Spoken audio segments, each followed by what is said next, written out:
welcome to the Sustainability and Infrastructure Commission meeting for Wednesday, May 12th, 2021. Please join me in the Pledge of Allegiance.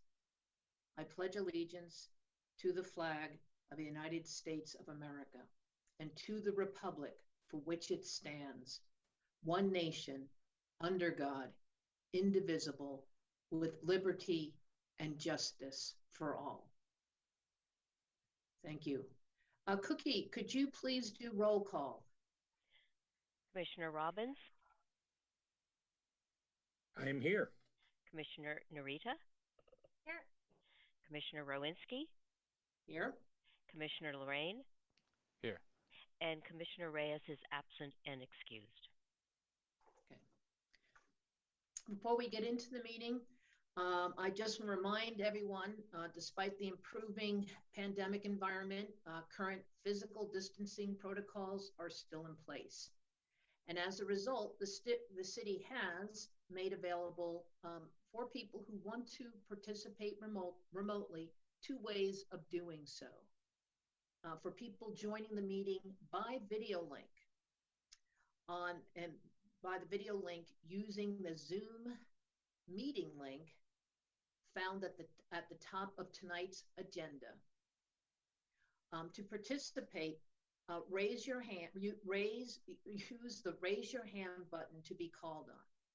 And when called upon, please let us know who you are and provide your comments.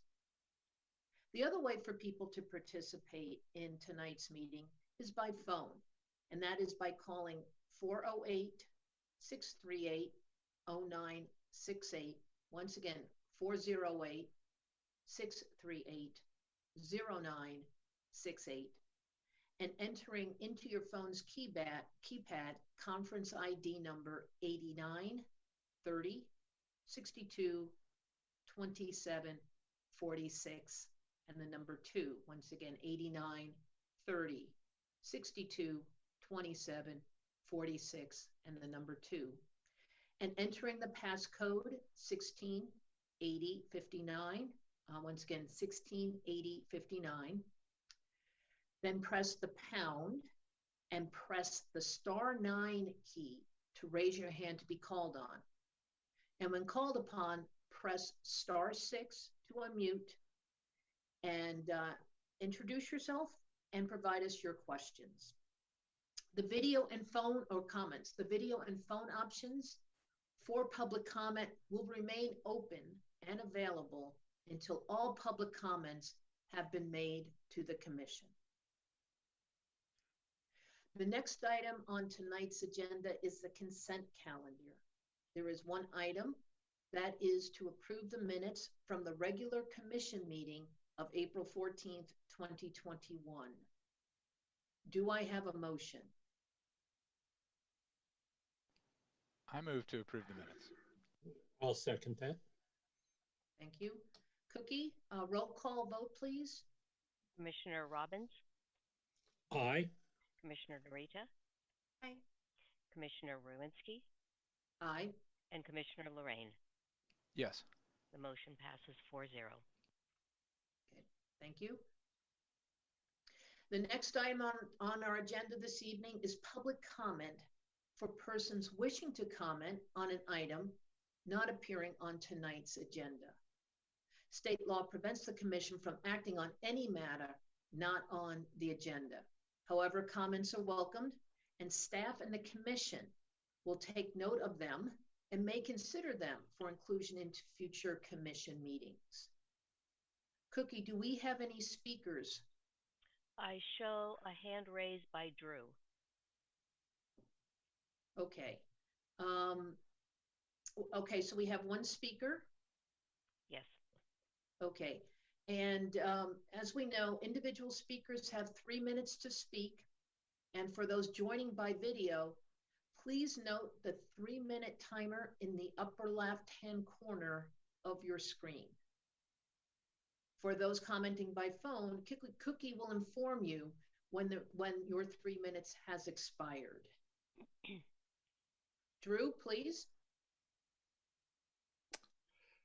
Good evening, commissioners and staff. So I'm going to discuss the 25th Avenue New Hillsdale Station Caltrain project. So there's many good things about this project, but given the limited time for public comment, I'm going to focus my attention on one recent new item. So again, many good things about this project.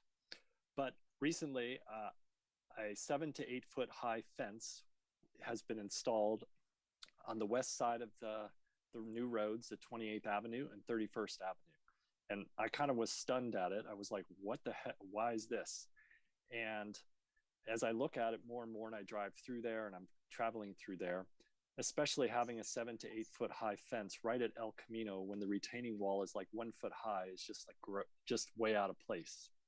Recently, maybe in about the past week, the east side got a different treatment. There were 3 foot railings put up, and some of the height of the retaining wall is the same height. Later, closer to the tracks, the retaining wall on the west side is higher. But there's no need for a long length of 7 to 8 foot high fence on the west side. It's an eyesore.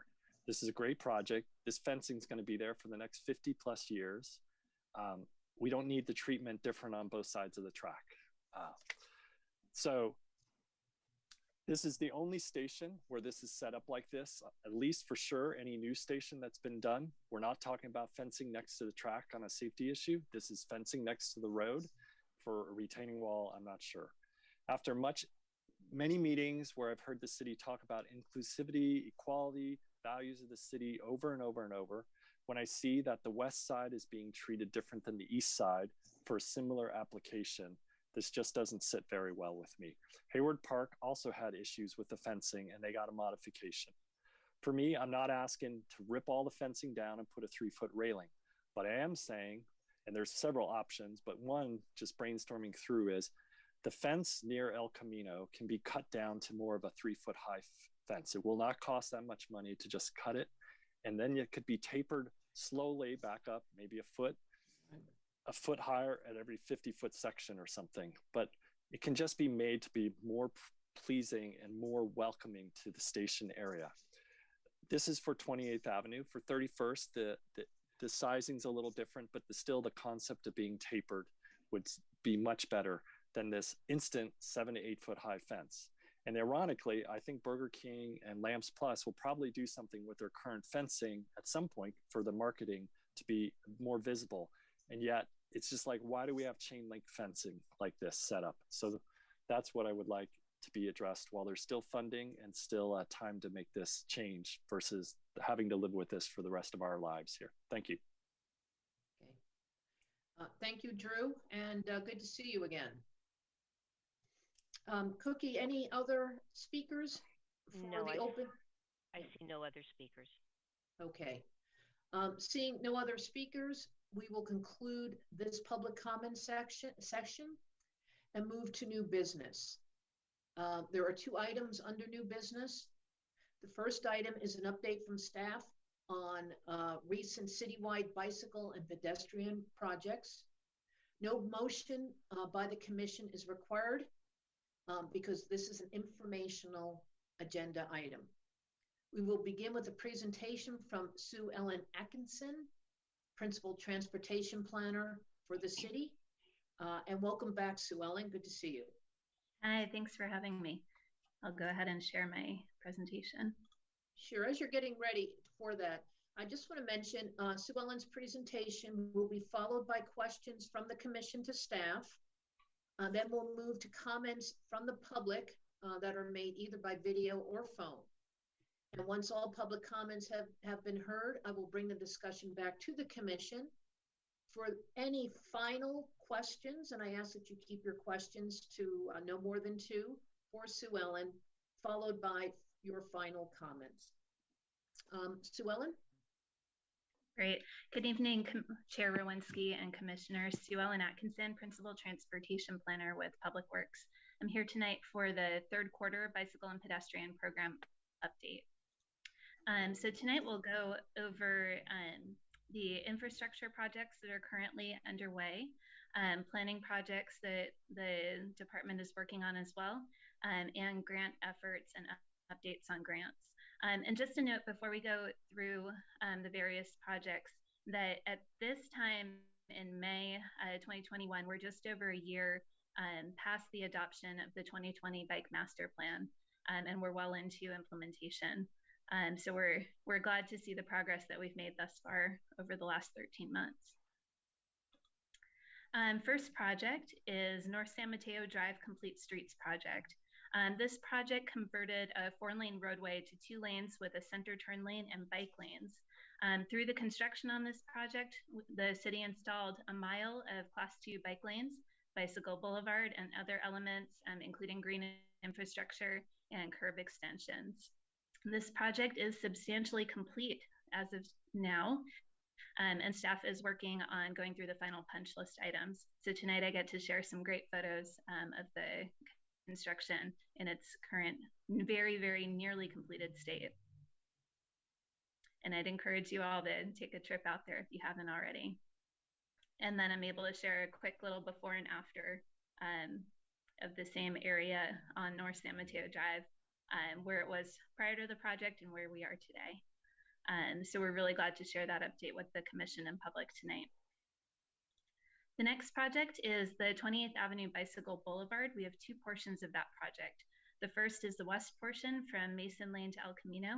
It's currently in construction. We estimate completion in June 2021, so just in about a month or so.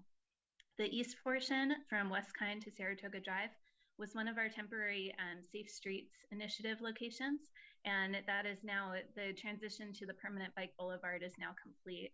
And here's a photo of that installation.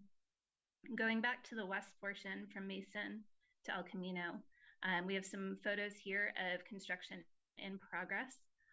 Again, completion is expected in June 2021.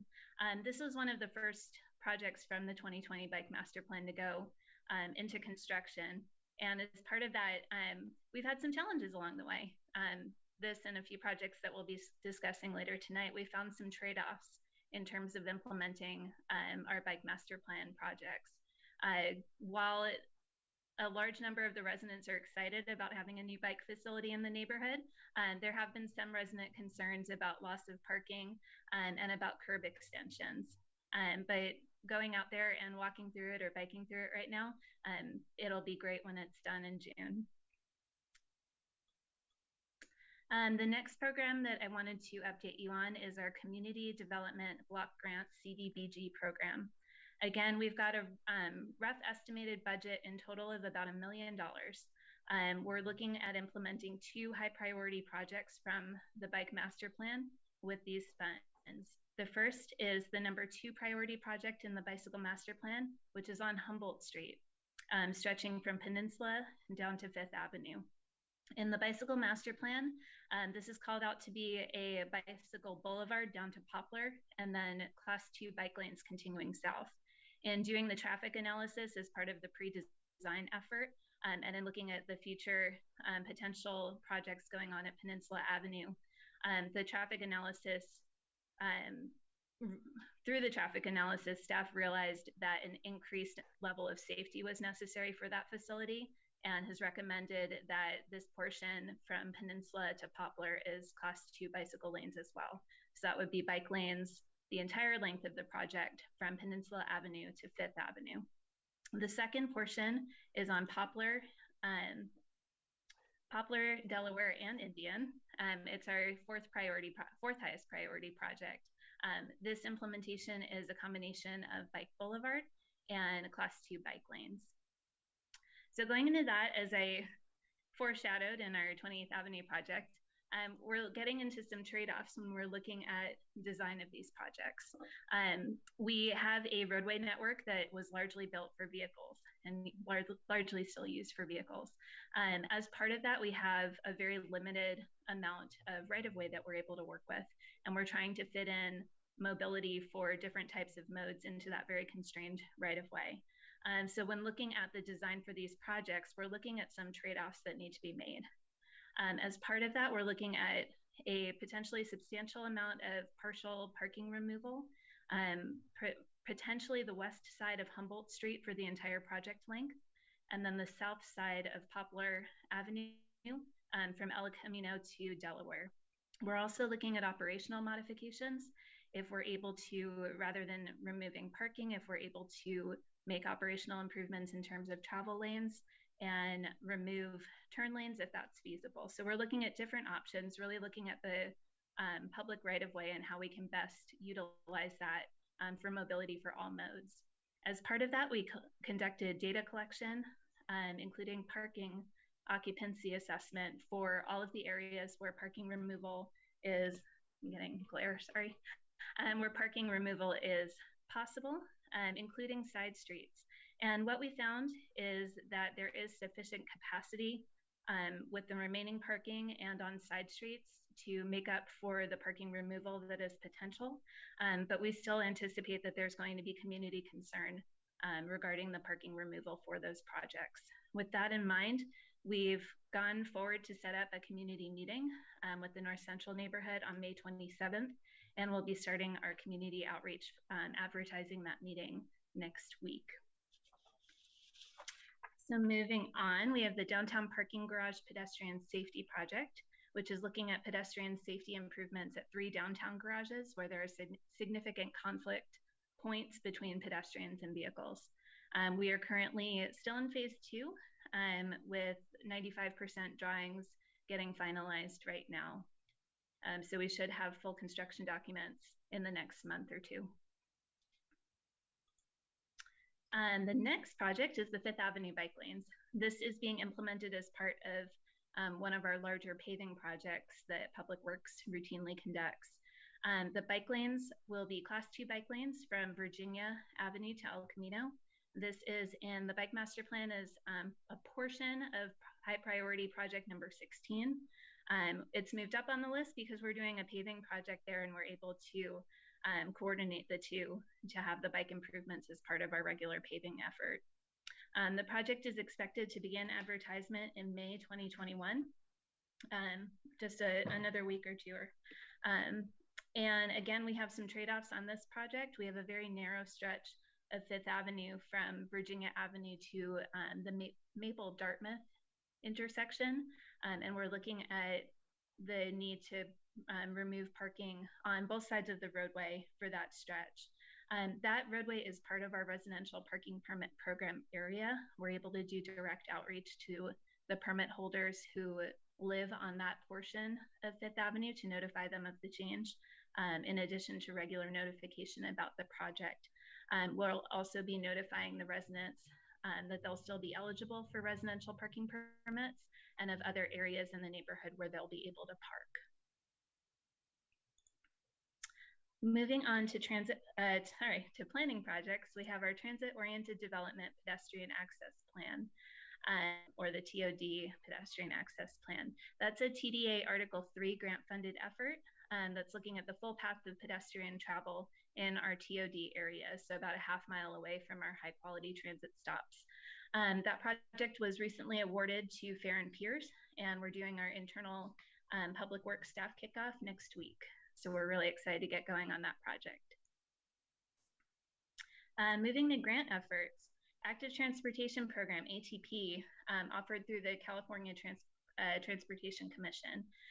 The city applied for both statewide and regional funding, regional ATP funding for the Delaware Street Bike Corridor that stretches from 19th Avenue down to Pacific Boulevard. It's a Class 4 separated bike lane and a bike boulevard.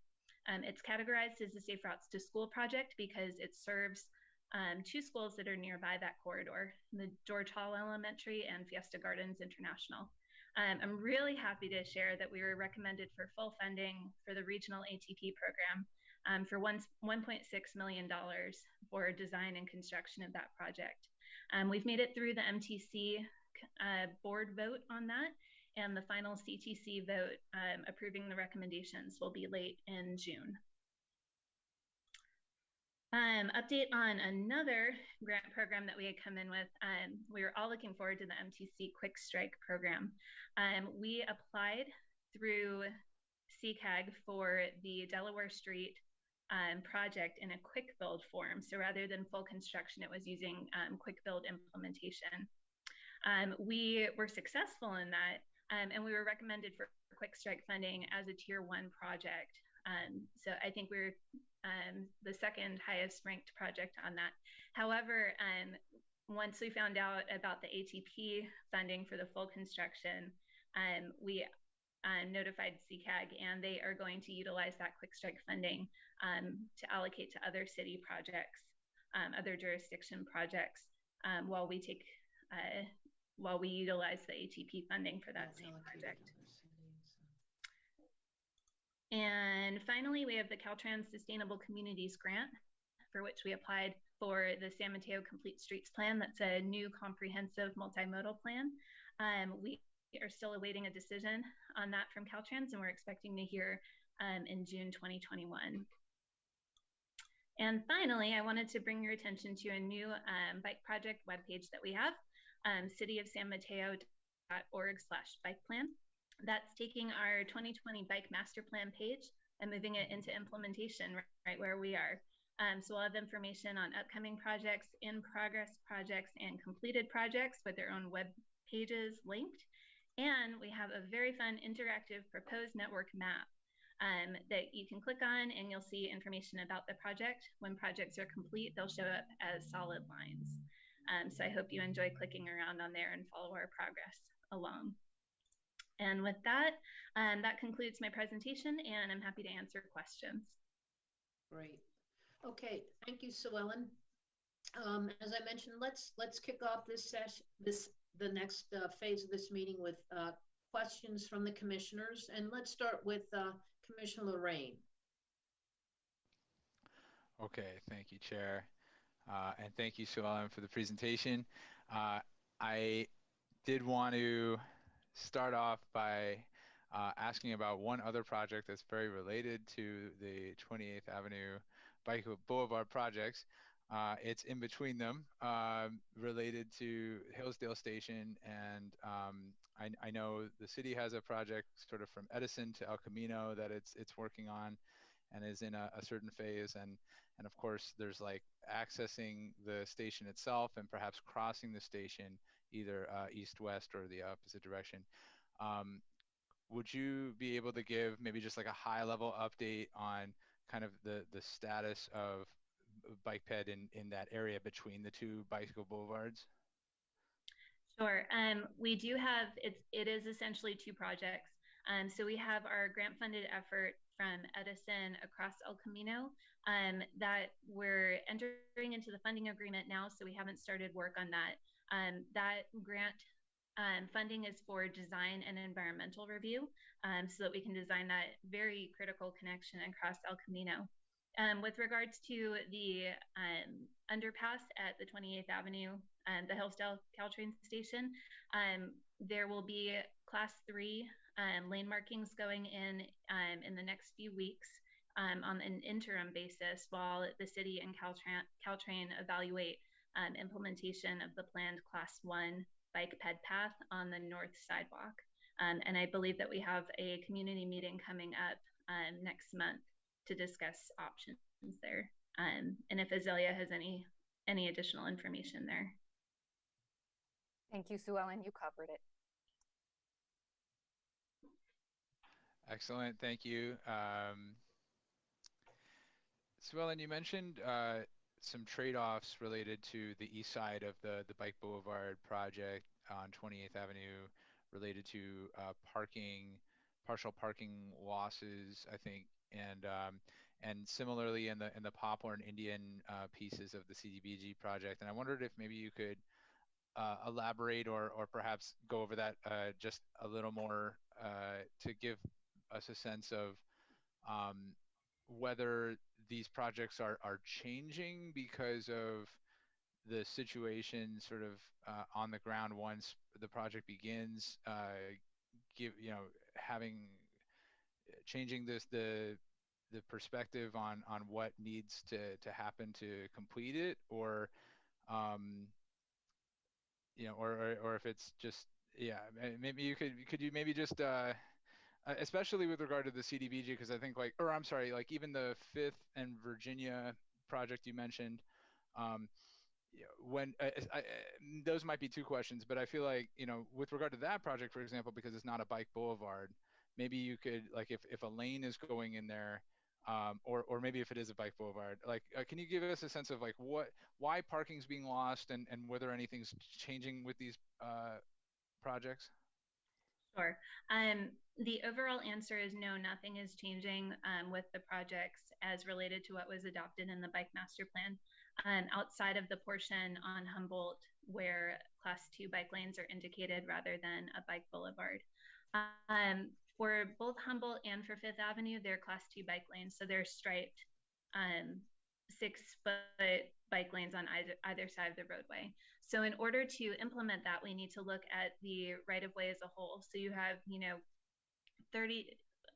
40-foot roadway, and you need to kind of do a jigsaw puzzle of fitting in travel lanes because we still want vehicles to be able to travel. We need to fit in the bike lanes on either side of the roadway because that's the project that's been approved, and we are looking to create a multimodal access on those roadways.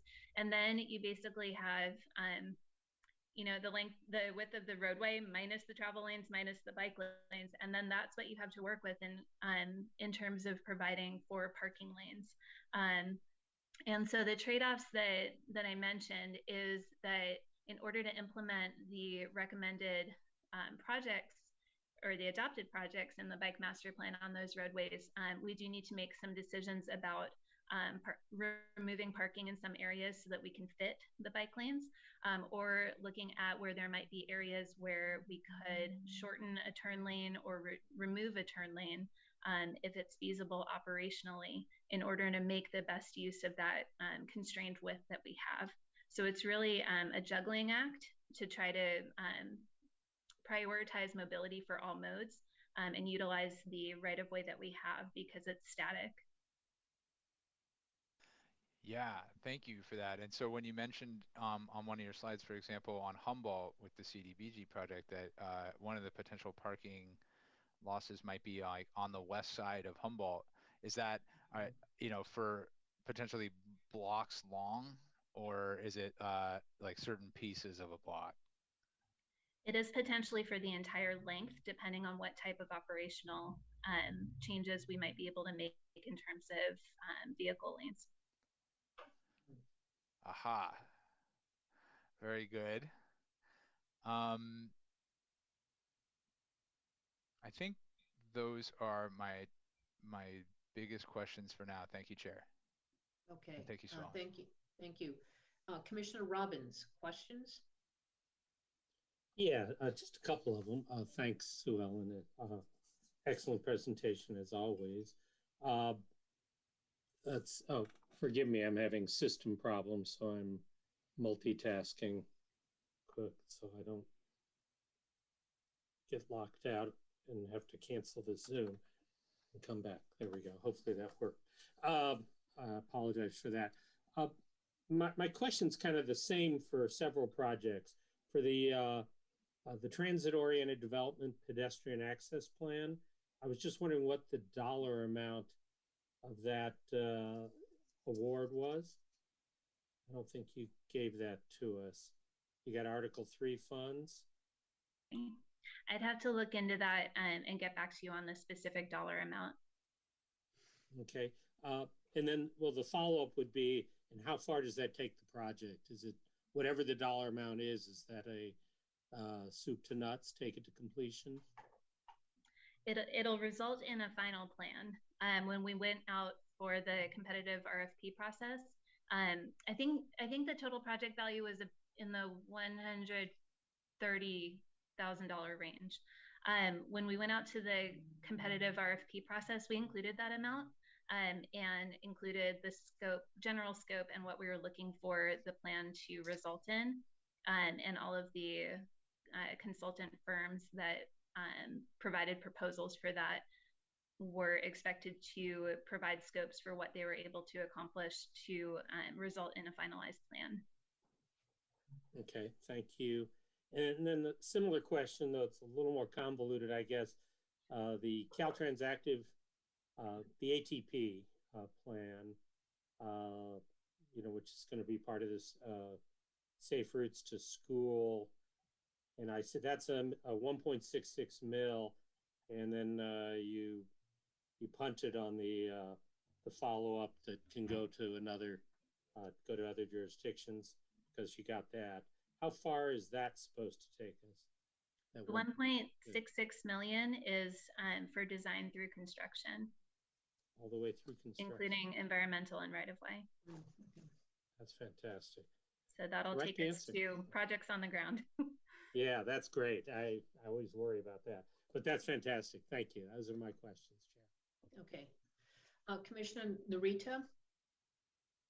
Hi, thank you so much. And full disclosure, I emailed Sue Ellen 5 questions before the meeting, and she answered all of those, but I do now have some new ones based upon the presentation, Sue Ellen. So first of all, I'm just catching up since I wasn't on the commission during the creation of the bike plan and don't know some of the lingo, but could you explain the concerns around curb extensions particularly? Like, what are the community concerns with curb extensions? So I'll start with the benefits of curb extensions.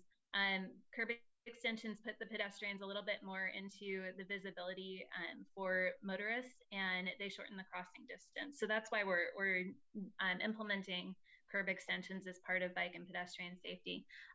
The residential concerns around curb extensions is concern over narrowing the roadway width and narrowing the travel lane. There's concern about not seeing the curb extension and clipping a tire or running into it when trying to make a right turn, things of that nature. Got it. That's great. And so in this update, it was strictly on the actual projects themselves. Are there other updates that you do for us or at some other point that talk about like the outreach plan, the education plan, you know, the other things? Are those within the purview of the Public Works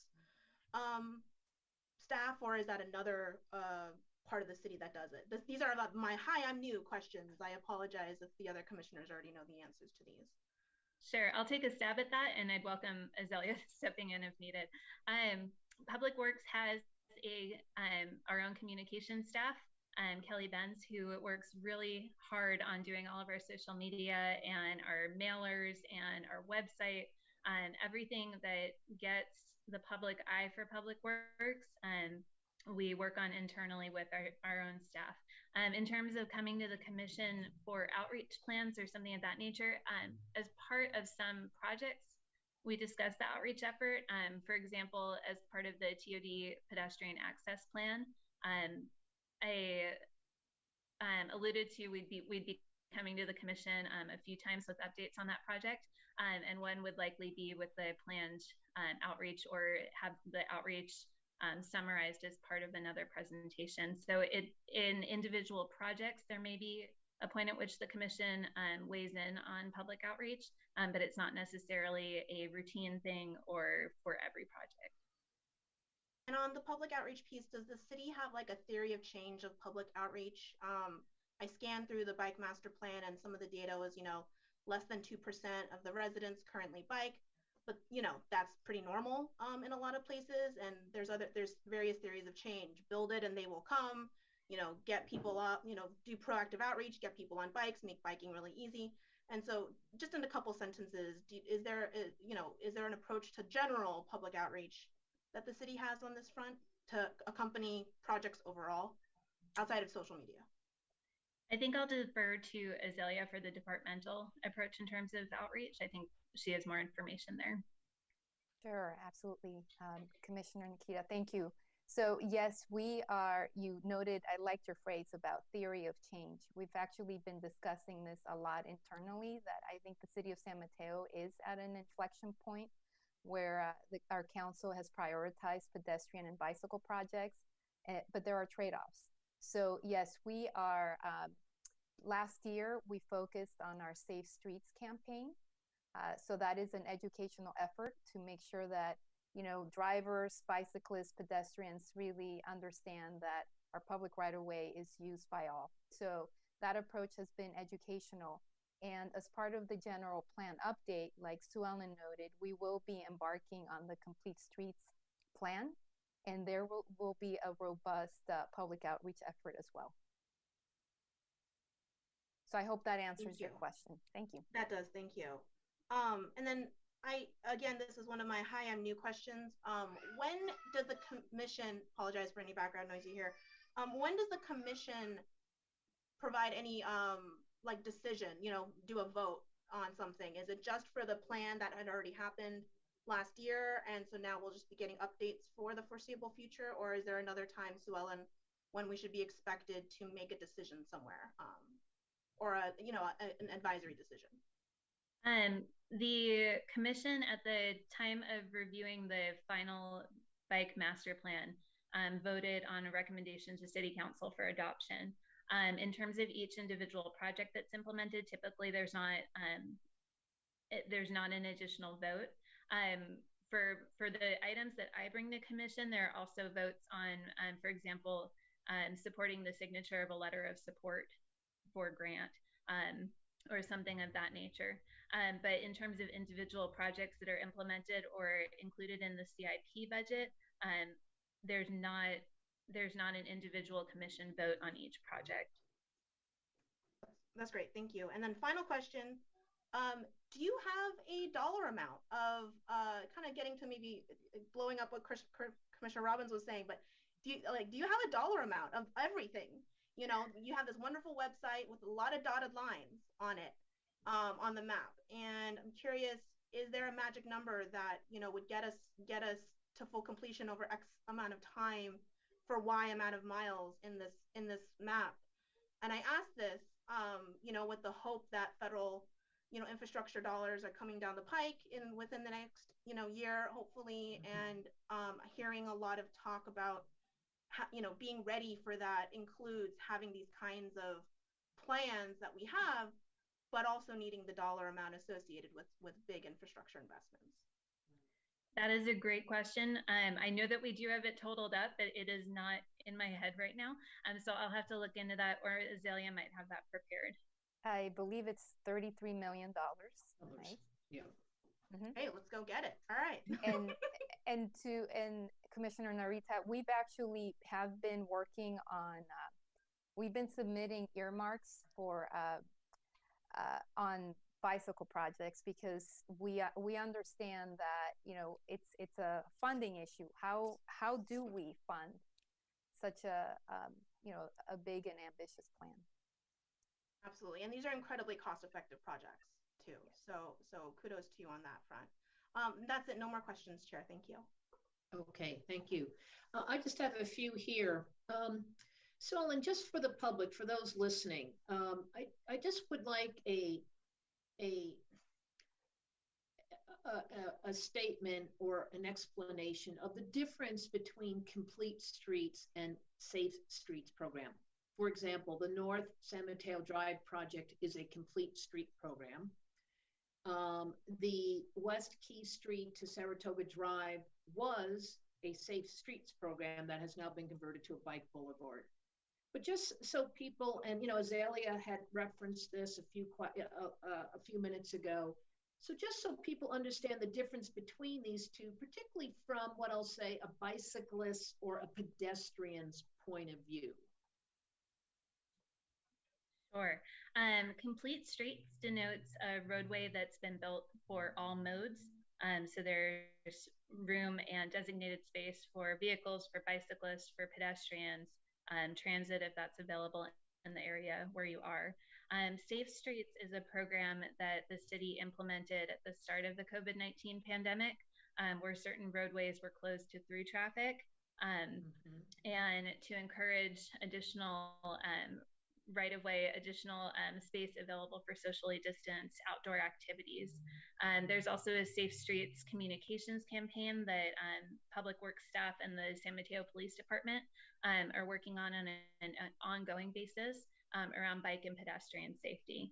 So Complete Streets is a concept that was brought to California, signed into legislation in 2011 with the Complete Streets Act. Safe Streets is a city-specific program and outreach campaign. Sure. So do you see Safe Streets, the physical implementation of Safe Streets going away as we move out of the pandemic?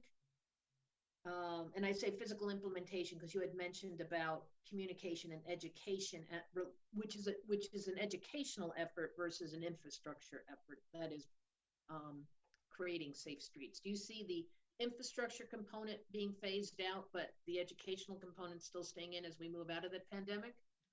The safe streets locations were largely selected as locations where future bike facilities in the bike master plan were identified. That's why that portion on 28th from Kine to Saratoga was transitioned to the full permanent installation of a bike boulevard. I believe that the intention is to phase out the infrastructure, the signage, the barricades, et cetera, over time as we are coming out of the pandemic. We would like to move toward implementation of the intended bike facilities when funding is available. And I believe that there's an update going to City Council in the next month or two on that effort. Mm-hmm. Okay. All righty, great. And thank you for that. Just so people have context, both of those programs from once again, a pedestrian and bicyclist point of view. I have a question on the transit-oriented development pedestrian access plan. All right, that's a big one.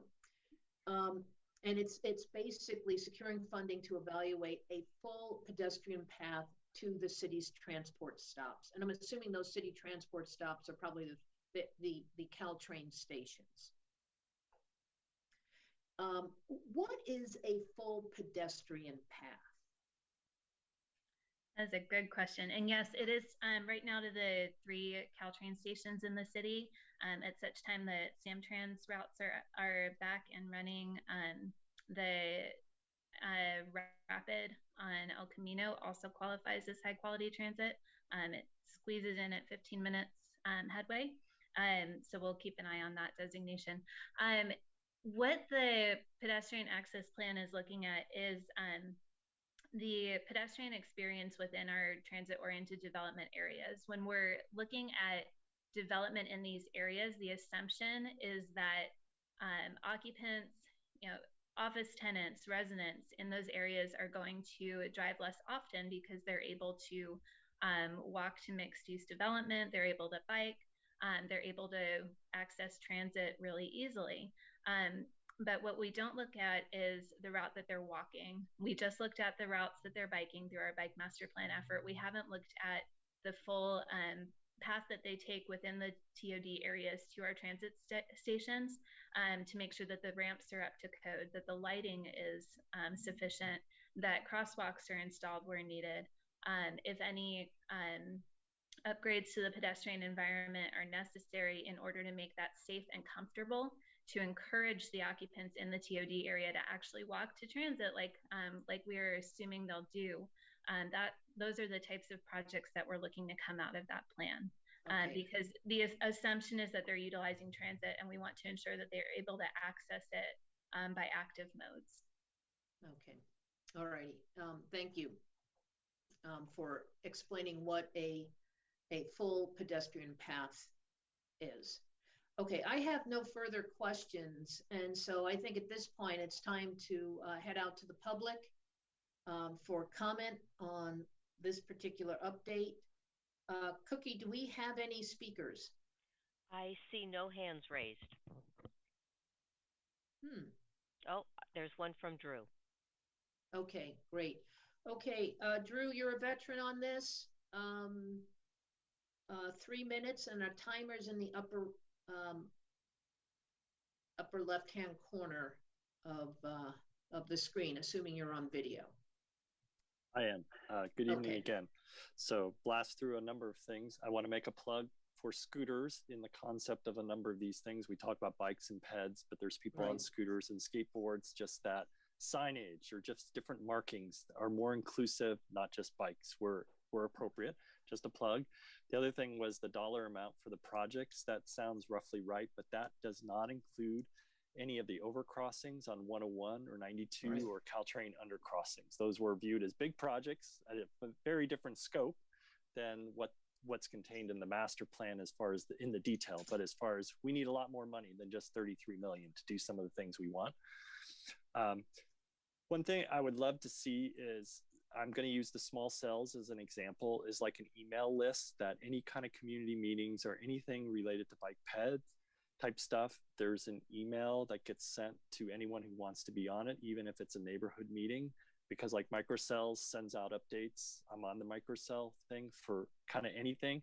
So because I'm not on social media and I don't see everything and I've missed a few meetings, I'm watching the bi-weekly city stuff, but I know I'm missing stuff from sometimes because I'm not there. I don't need a fancy email that has all this. It could just be a link to the website. Hey, upcoming, go to this website. I realize, and I'm not asking for me personally. I mean, I'm assuming there's others that would just love to have an email alias kind of thing. Setup, just hopefully simple. And then on the curb extensions, just one thought. I think I've given some feedback in the past. I think one of the things I hear from curb extensions and what I've seen is when the curb extensions get so far out that they kind of get into the imaginary bike lane on the shoulder area, kind of on the edge. There are curb extensions that have done that then now drives the bike into the travel lane. And there's curb extensions that haven't. There's Hillsdale has a good one about west of Alameda where there's still room for kind of the bike to go through. Totally get why curb extensions in general are done. So, and then lastly, on the for the TOD study, I just would encourage that we're looking at a half mile from both ends of the station or from both ends of stations. So it's almost like a split circle, because in the future, the Caltrain stations are going to need to be like 800 feet long with the growth of electrification and stuff. So like in reality, the new Hillsdale station potentially gets extended down to 31st Avenue. And so looking at a half mile north of 28, half mile south of 31st, and then inclusive, of course, the parallel lines and stuff. So just trying to not just be the point right in the center and stuff, so to speak, if at all possible. And thank you very much. Okay, great. And thank you, Drew. Cookie, any other? No, I see no other hands. No other requests to speak. Okay, so let's bring it back to the commission for final one or two questions for Sue Ellen, and then after that, we'll move into final comments. Commissioner Lorraine, any final questions? A couple of questions? No final questions, just some comments. Okay, we'll get to comments. Let me just kind of run through all the questions and then we'll move into comments. Commissioner Robbins? Any final questions? No, Nope. nothing further. All right. Commissioner Narita, final question or two? No? No, thanks. Okay. I just have a quick final question here. And that is, I think this is a hard job. That is, this question has to do, how do you, Sue Ellen, coordinate with other cities' bike, pedestrian, micro-mobility for e-scooters? You know, with Foster City, Belmont, Burlingame, I'm just looking at the three cities that surround us. Because, you know, I recall when we did the bike master plan, we said, you know, we're not an island. We have to coordinate with cities. How is that effort going? I think it's a challenging effort. It is, and it does tend to be more project specific.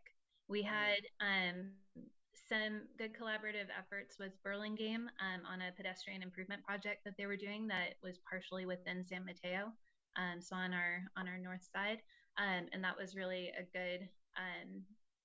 good working opportunity and relationship building opportunity there. In terms of micromobility, there were discussions with other neighboring jurisdictions at a time when we were looking to do more of a collaborative approach to micromobility, but that's taken a bit of a pause during the pandemic. So I think that's an area where we look forward to additional opportunities in the future for sure. Right. So what I hear you saying is primarily project driven. It's not big picture coordination. Correct. Yeah. Okay. All right. Thank you. All right. So let's wrap up. Final comments for Sue Ellen, Commissioner Lorraine. Thank you, Chair. Yes, I just want to thank Sue Ellen and staff for bringing this presentation to the commission tonight.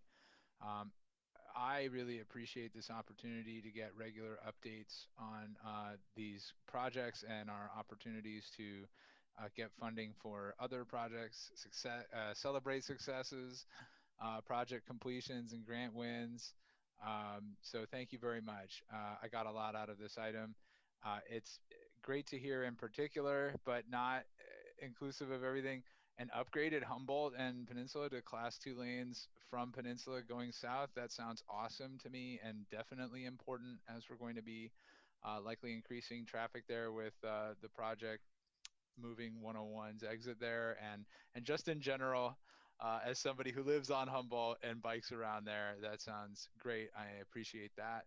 The ATP grant win for Safe Routes to School Delaware, what a huge project that's going to be for children and adults alike. I'm there all the time. I just went to the event center, and I'm frequently going to like the Hillsdale Caltrain station area via Delaware from north to south.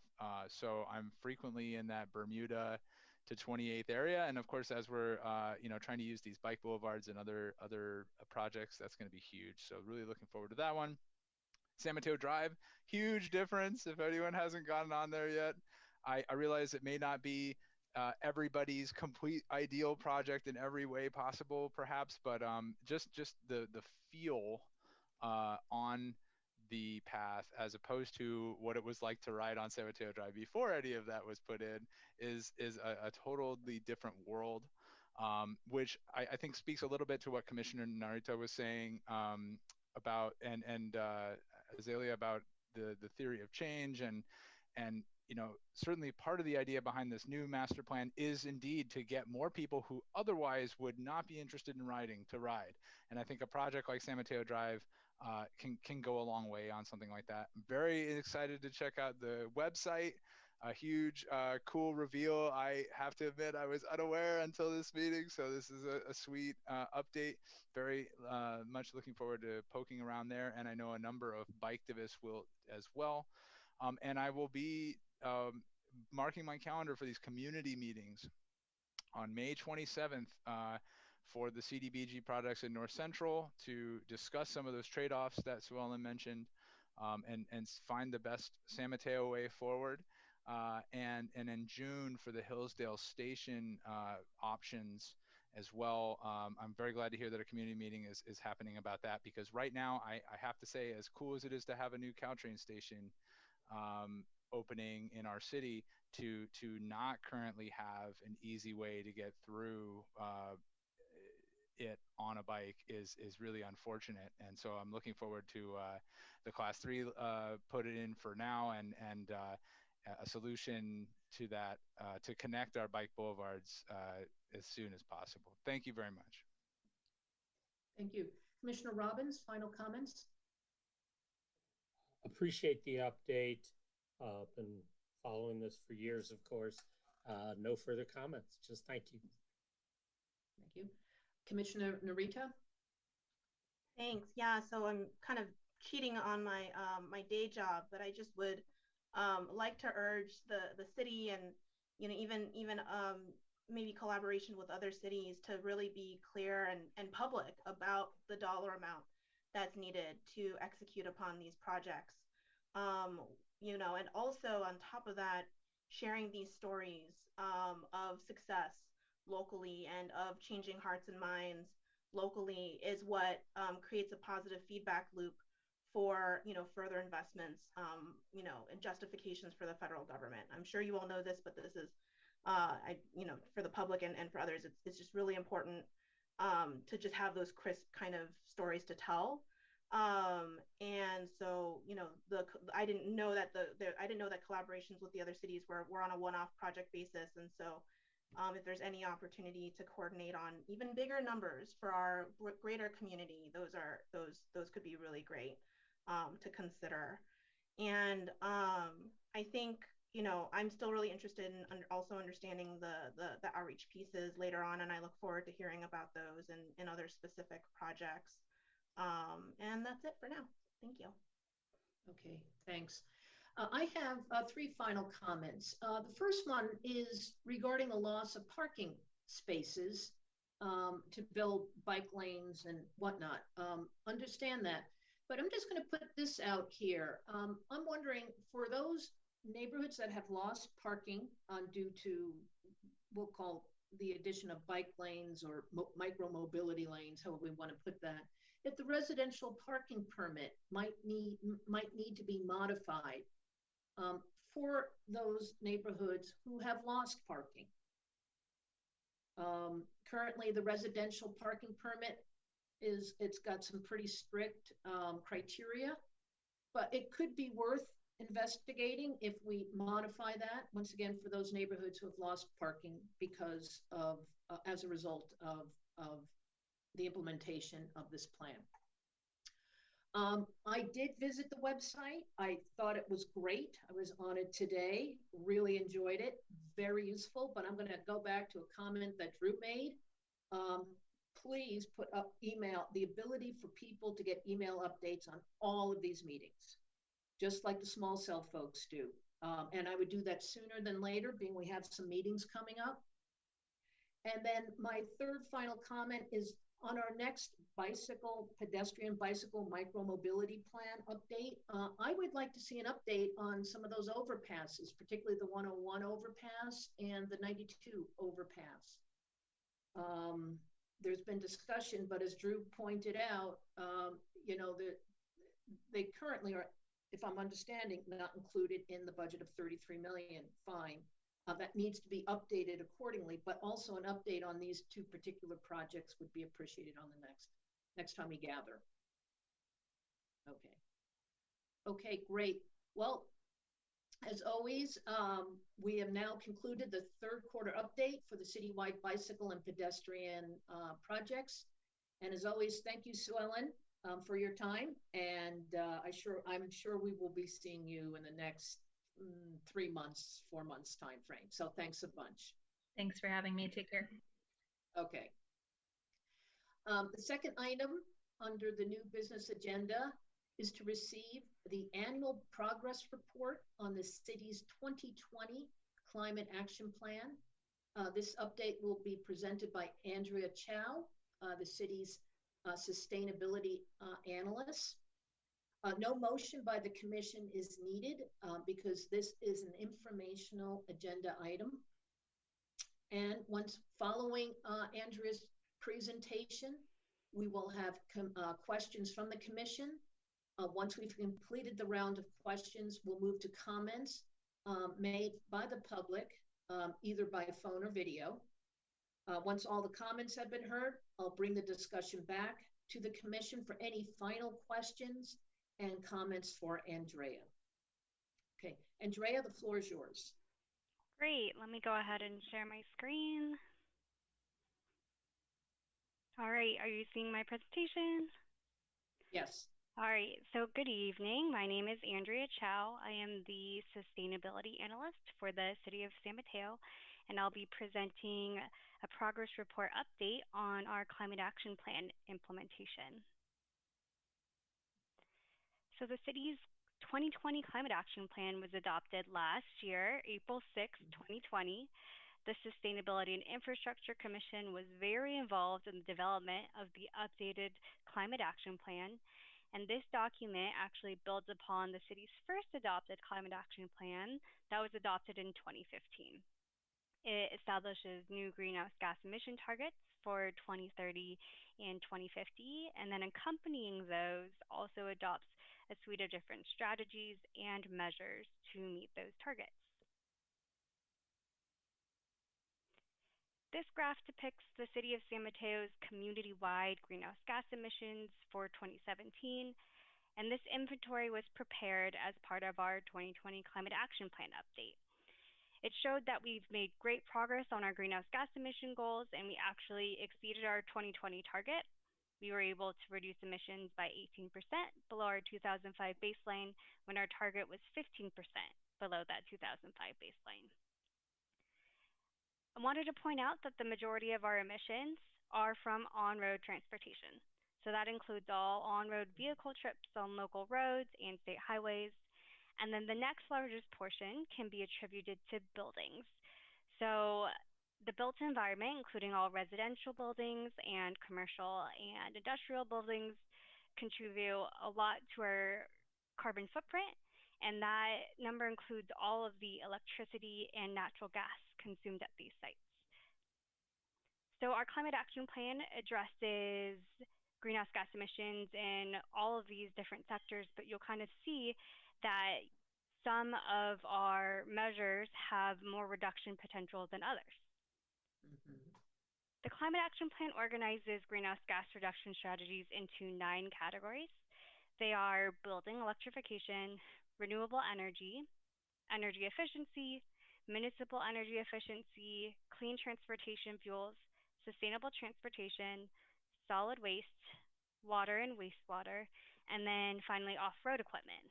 So over the next slides, I'm going to go into greater detail and highlight progress on each of these different categories over the past year.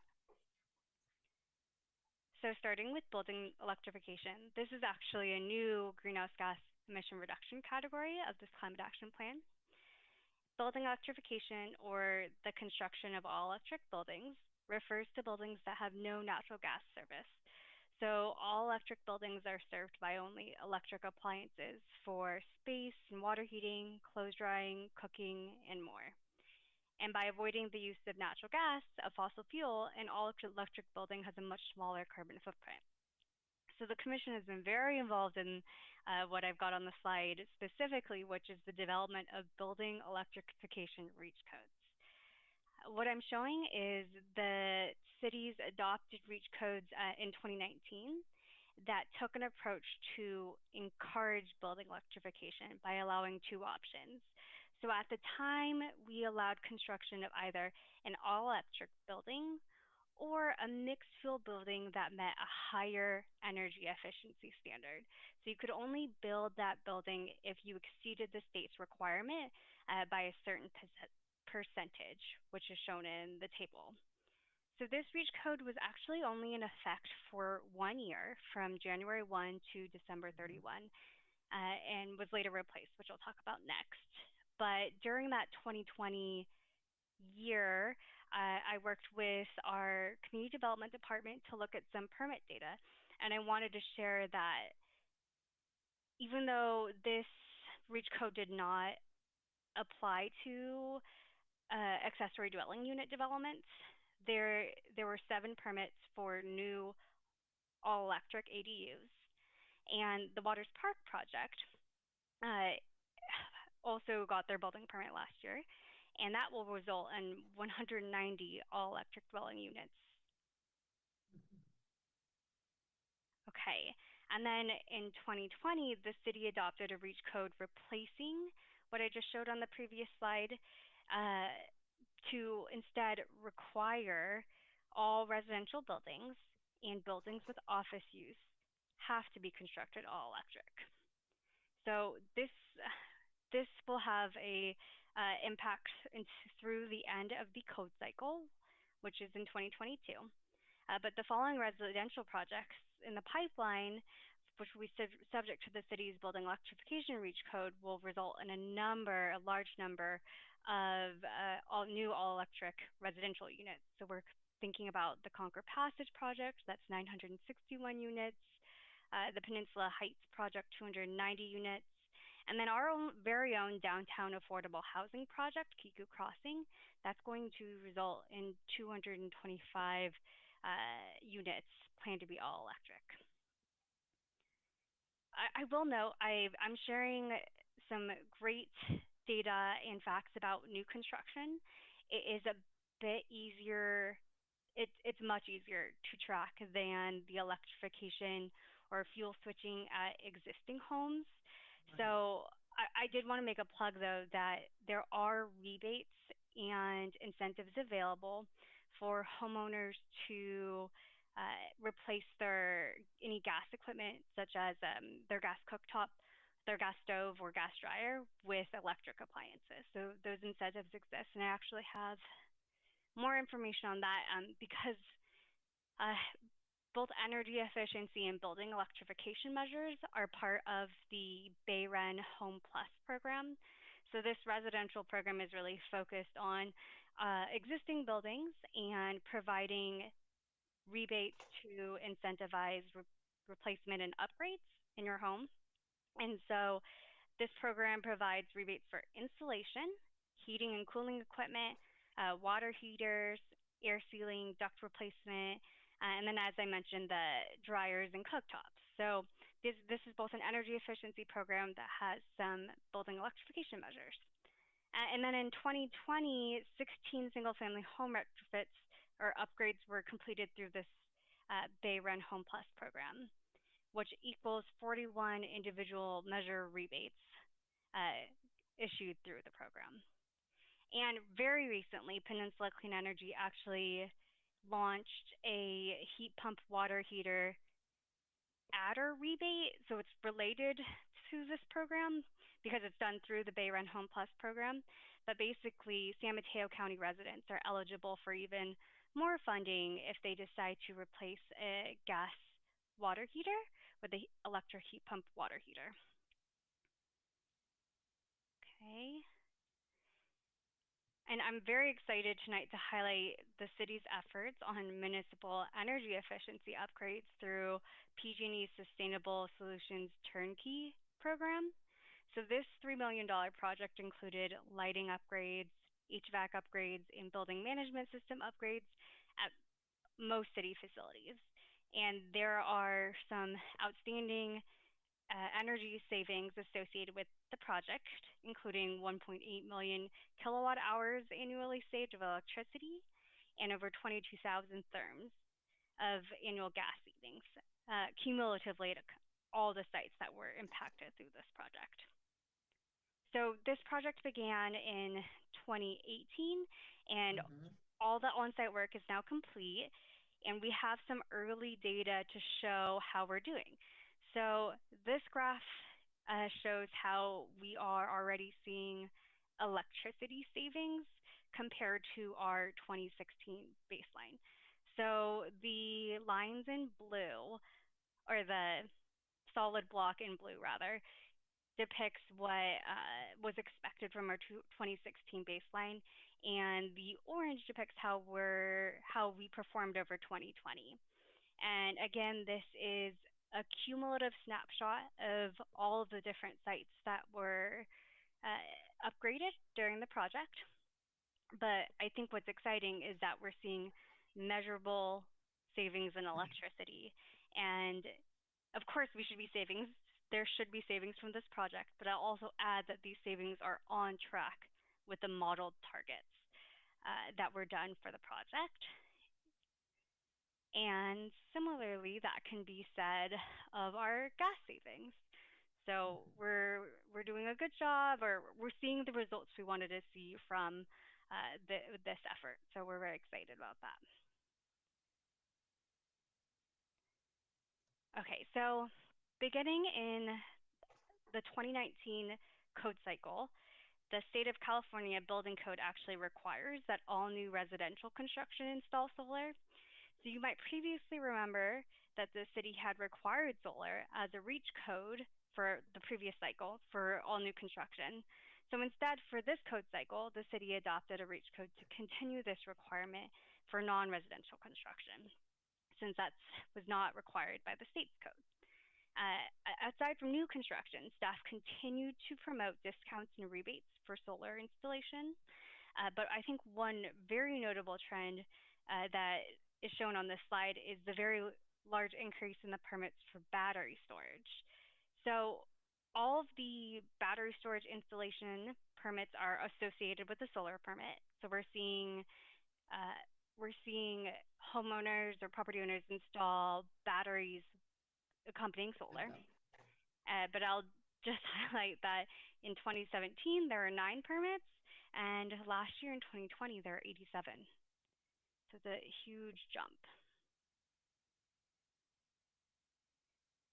So related to clean transportation fuels, I showed some DMV data in the report that shows how electric vehicles and hybrid plug-in vehicles are trending upward. And I'm sure you've seen in the news, by 2035, all new cars and passenger trucks sold in California will be zero-emission vehicles. So this number is only going to grow. And with that, we have a lot of emphasis on electric vehicle infrastructure to support the growing number of EVs in our community. So I've got a screenshot on the slide of PlugShare, which is a public website where EV drivers can find the nearest station to them. And what it shows is that there's a fair number of sites all over our community, but there's currently, I did a count, there are over 130 charging ports available throughout the public. And most notably, so the green pins usually show like level 2 charging, but the orange pins will call out supercharging sites. And we now have 2 new supercharging sites at the Laurelwood Shopping Center and at a Bank of America site on El Camino, close to the Hillsdale Shopping Center. And on city-owned property, we're already operating 20 EV charging ports, but we still aim to grow this number. So staff applied for funding for additional EV chargers at downtown public garages, and we secured funding to install chargers at the Main Street parking garage, and we are currently negotiating a contract with the installer. And then on the fleet side, the city operates 232 vehicles, and right now 59 of those vehicles are alternative fuel vehicles. And you can see that the breakdown by fuel type in this table.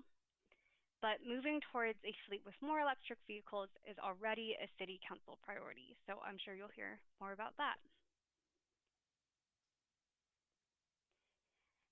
Related to sustainable transportation, you just heard a bunch of updates regarding our bicycle master plan, which we were excited to adopt last year, and then all of the great work that has been accompanying the implementation of the bike master plan. So obviously efforts to implement bike infrastructure and complete streets helped increase bicycle and pedestrian mode share, which brings us back to that large picture of the puzzle, which is transportation is the largest sector of our greenhouse gas emissions. So these are so important for our mode shift. I did want to update the commission was very involved in the development of the city's shared mobility permit program. So shared mobility referring to the operation of any bike share or e-scooter share type program. There still have not been any applications from operators, but it also makes sense because there was more of a pause around shared mobility during COVID. But in the previous presentation, it kind of came up about collaboration with other jurisdictions. So what staff is continuing to work on is participating in a shared mobility working group, which is coordinated by Caltrans to facilitate regional partnerships. So we're definitely collaborating with other agencies and following what their plans are for shared mobility in their jurisdiction.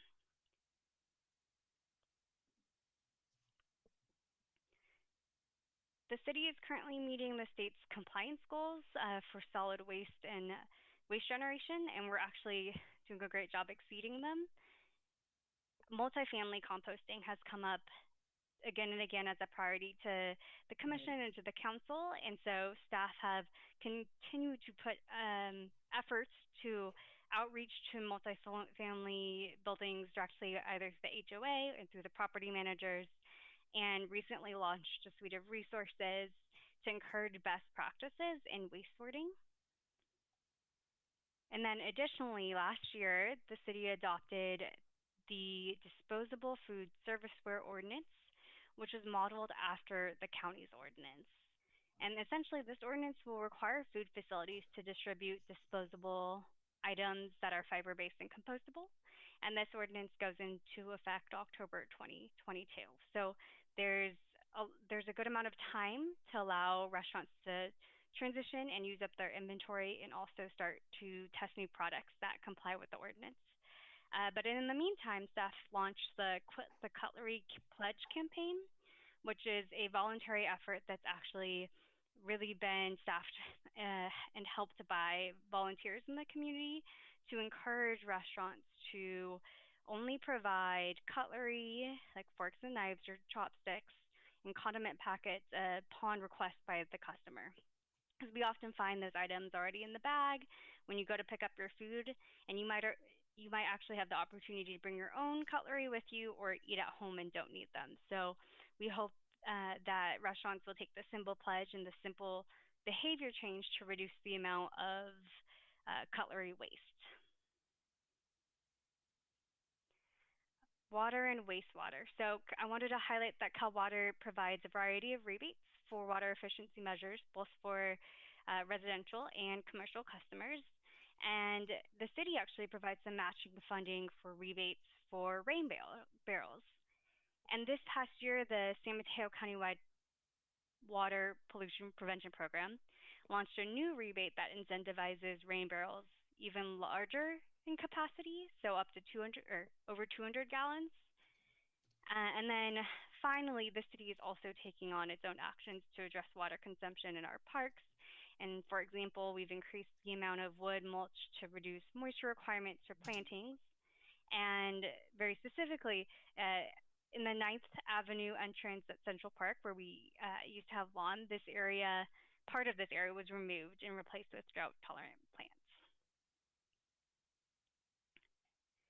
And for off-road equipment, staff are continuing to use electric gardening equipment at the Japanese tea garden, and staff is actually in process of developing a leaf blower rebate program. And this is actually scheduled for commission review next month. All right, and that concludes my presentation. Okay, great. Thank you, Andrea. Now we'll go to questions from the commission, and we'll start off with Commissioner Robbins. No questions. Thank you, Andrea. I'll have a comment or two later. Commissioner Narita? Thank you. And so full disclosure, I emailed Andrea 10 questions on all of this to catch myself up on the climate action plan, and she was very responsive. But Andrea, I did want, for the benefit of the other commissioners and for the public, to ask my question about the tree, tree pieces, before you here. So could you explain like how the tree planting strategies work that are articulated in the climate action plan? Sure. So tree planting is part of the energy efficiency section of our climate action plan because there is a energy efficiency benefit from shade trees reducing the urban heat island effect and thus reducing the the cooling required in your home or in buildings. And for that tree planting piece, what exactly is the city's approach to how those trees are planted and per the plan? Sure. So in the report that was put together, I mentioned that our city parks department has a great effort with street trees, and 150 street trees are roughly planted each year. Right now, the approach is to obviously prioritize areas where there are parks or where there is ample space in the right of way. But the tree planting also requires a commitment if it's in a residential space that the resident commits to 2 to 3 years of watering. And is that codified in law, or is that like a policy of the unofficial policy of the city? I don't know how it might be codified. Okay. Or if it's more of a policy. Okay, great. Thank you. It's policy and practice. Sorry. It's in practice. It's been 8 years on that commission. Okay. It's policy and practice. And does the Parks Commission cover the residential tree planting pieces in their commission proceedings? Because it seems to be there's two paths for tree planting. There's plant them in the parks, and then there's plant them in the right of ways in streets. Does the Park Commission cover the streets part? That's a good question. I don't know. Yeah, the department does. The commission has not had much input on that, at least during my tenure. So it seems like it might be a bit of a gap. Okay, gotcha.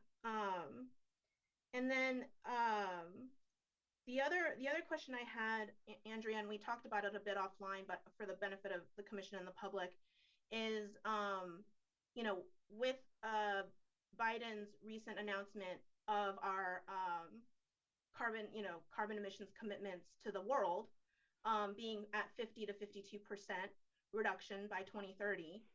I was curious of, how does that line up with San Mateo's climate action plan, understanding that, the plan was made before this announcement, and, we might have gotten upsold a bit by the president, but, that's not a bad place to be. Could you explain, kind of where in percent terms, where we are? Sure.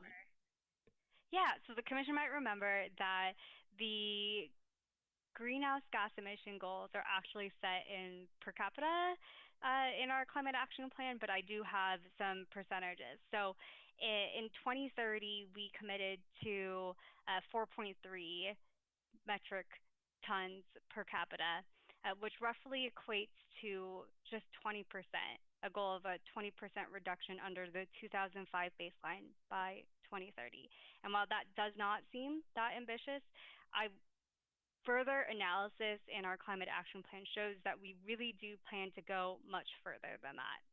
And so when you consider the state actions that we know are going on, whether that's the renewable portfolio or legislation around EVs, and the local actions and regional actions that are taking place, and all the actions in our climate action plan, we're actually hoping to land closer to something like 46% below that 2005 baseline. Got it. And Andrea, I know this announcement from President Biden and the Biden-Harris administration just came out a couple weeks ago.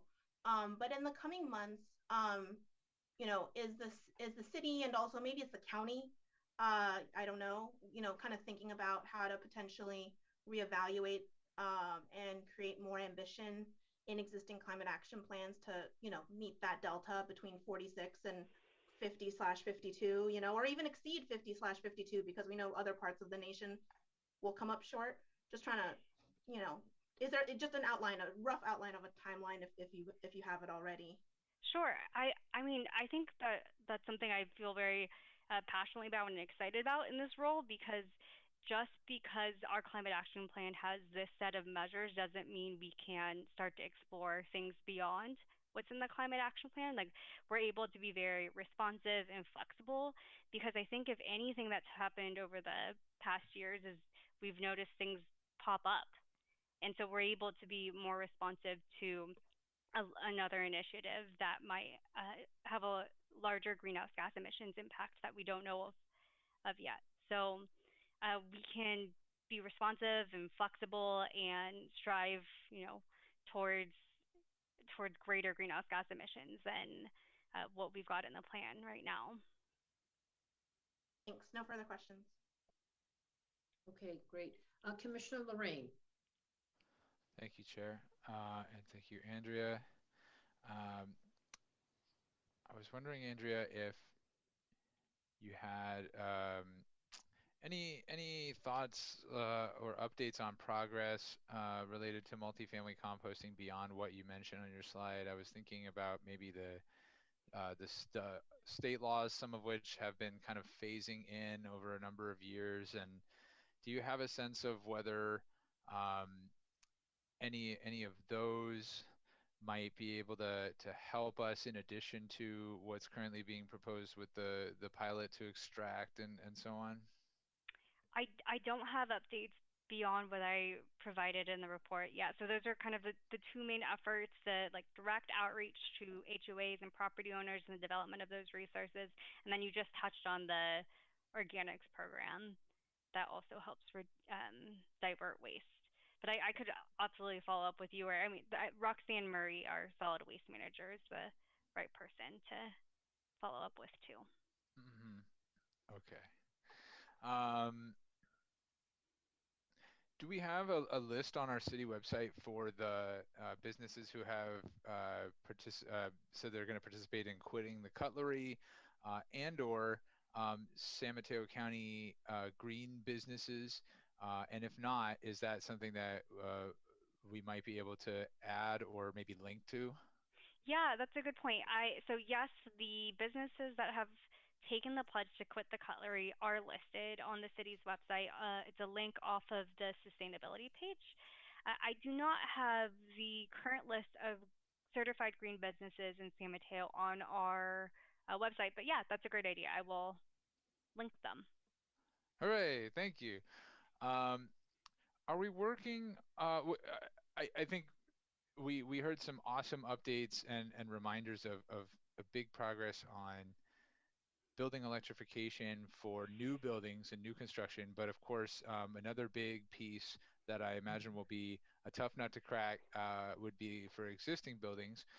We talked a little bit about what the city's doing with regard to sustainable solutions turnkey. But I guess at least that's, on the efficiency side at least. But are we working on anything else? Like what might we be working on related to existing building electrification? And I'm thinking of the benchmarking ordinance that you discussed toward the end of last year. And is there maybe a high level update on that? I think, yeah. So regarding the benchmarking ordinance, I have been tracking the implementation of a version of a benchmarking ordinance going on in the city of Brisbane.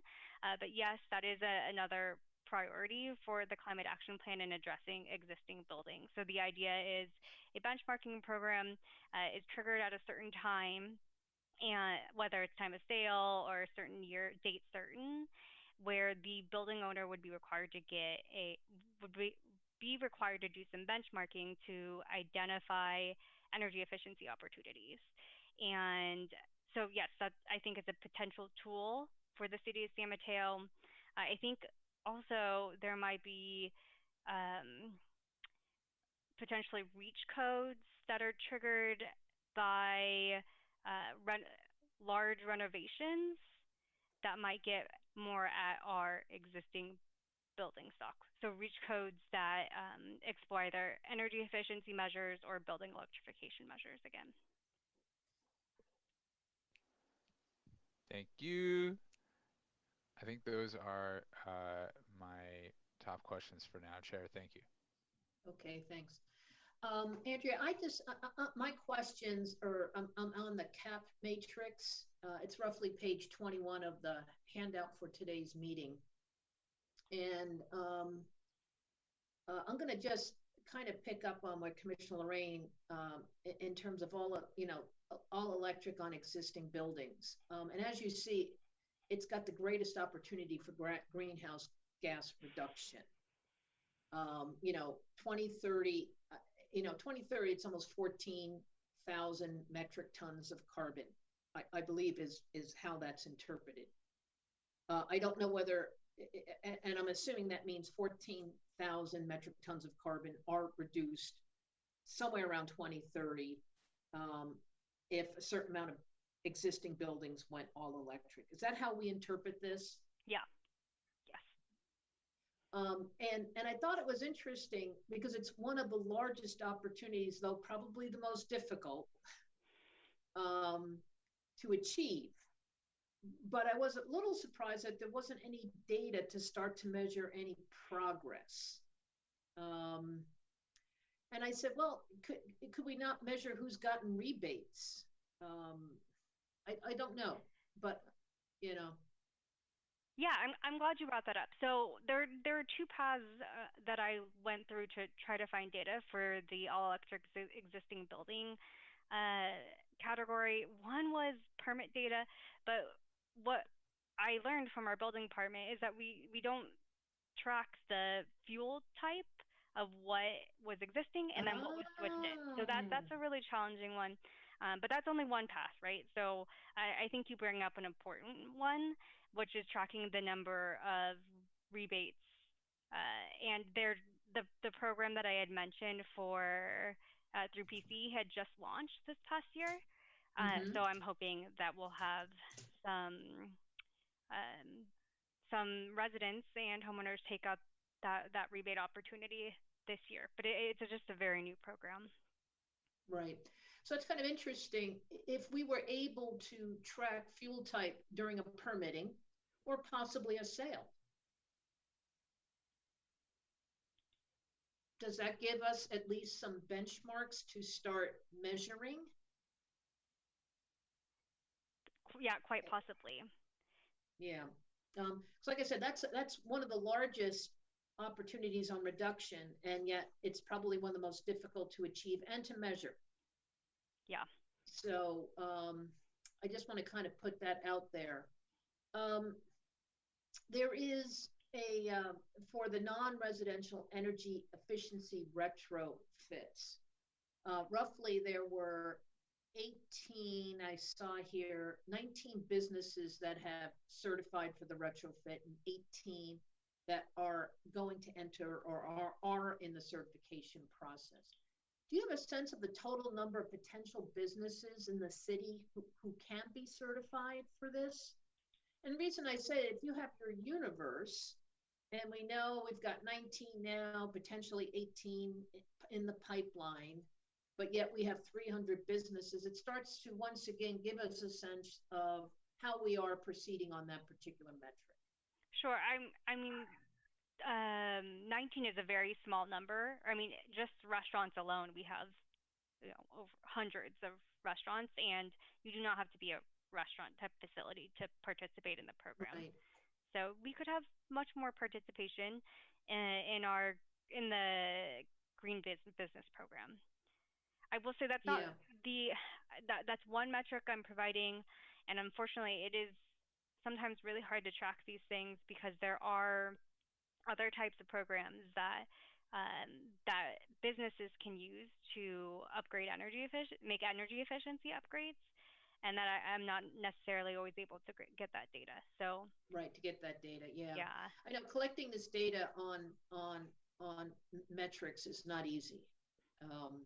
But you know, you could see my question, what is kind of our universe? Well, we have 500 businesses here in the city of Summit. You know, you have to make an estimate in the city, and we've got 19 currently and possibly 18 in the pipeline. It's just a way to kind of measure where we are. Let me go down to, and another one I thought that was very interesting was electric vehicle charging infrastructure. Another big one, and you know, we're looking at almost 30,000 according to the model, a 30,000 metric ton reduction in greenhouse gases by 2030. And so we've had 25 electric charging permits issued in 2020, and that was actually considerably lower than the prior years. But yet we have, if I understood you, 130 charging stations throughout the city. Is that correct? That's correct. Yeah. So I'm wondering, you know, when I saw the reduction in 2020, I said, all right, maybe it's COVID, or maybe it could be that with 130, we've started to saturate the city. And I will mention that this is also inclusive of maybe what a private homeowner would get from a permit from the city to install charging infrastructure at their personal home. And so the 130 number depicts what is available to the public in public areas. So any shopping center parking lot, the city's public garages, even maybe an shopping, office. You know, the supercharge centers, right? Yeah.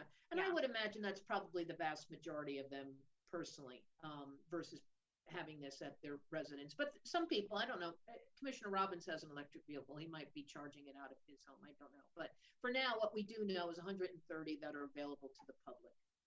Do you know why the permits went down in 2020? And like I said, I'm wondering if there's market saturation or COVID. It was material too. No, it's hard to say why this particular number went down. Yeah, because that's a big reducer right there. Is there anything else we could do on electric vehicle charging infrastructure? Because like I said, it's looking at a reduction of almost 30,000 metric tons of carbon. Yeah, it's a very important piece of our climate action plan.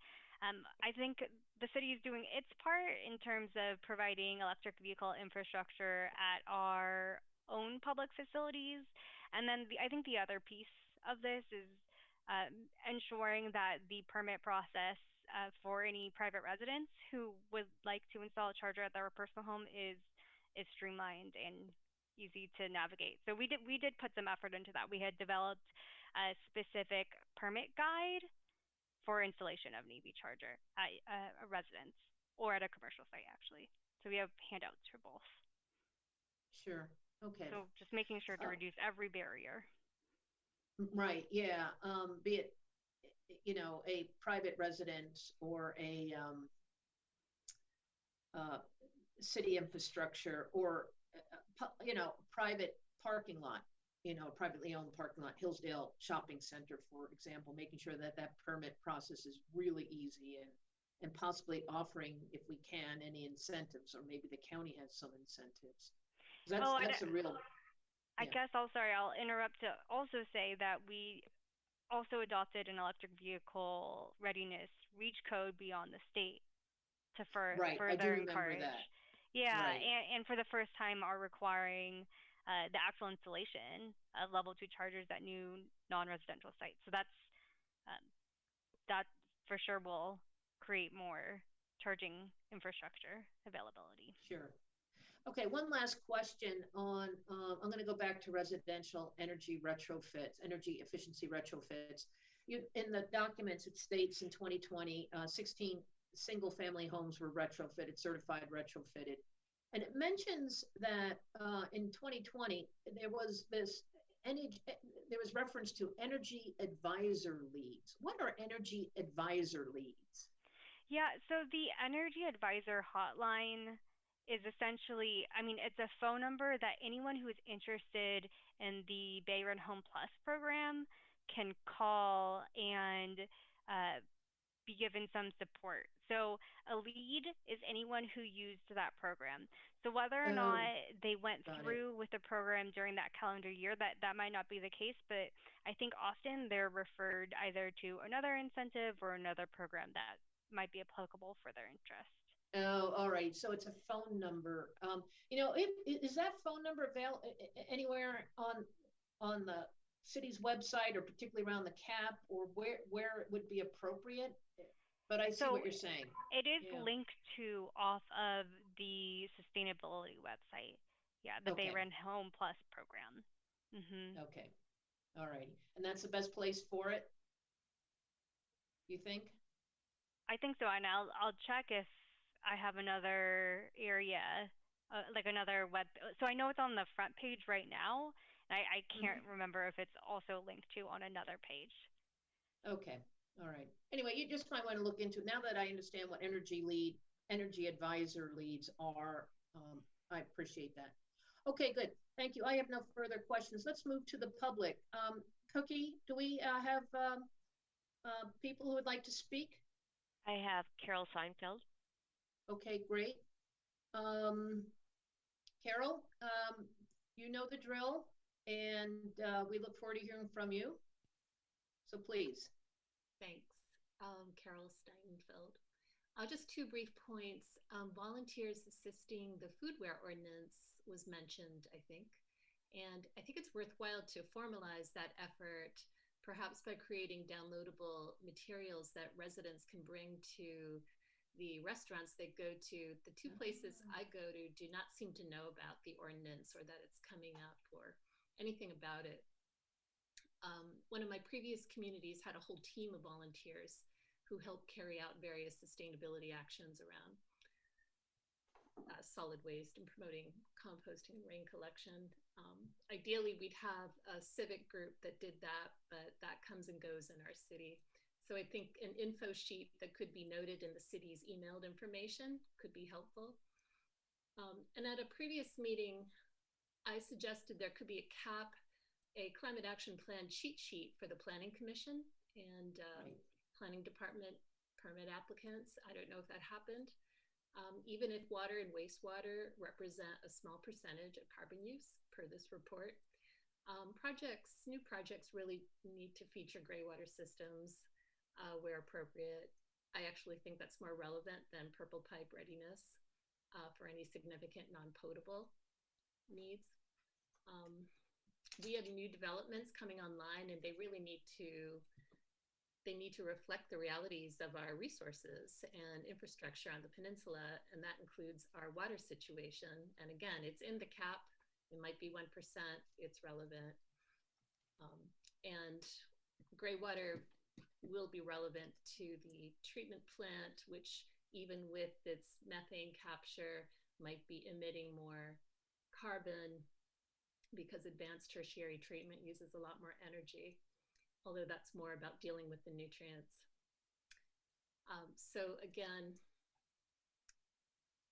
a lot of best practices get discussed in the water and wastewater field, and they are best implemented early in the building phase. And installing gray water plumbing will help with that, but I don't know that Planning Commission is paying attention to that amid everything else they have to pay attention to. So that's why I'm suggesting a climate action plan cheat sheet might help. Thank you. Okay. Thank you, Carol. Any other speakers here, Cookie, from the public? No, I see. Drew. Drew. Okay.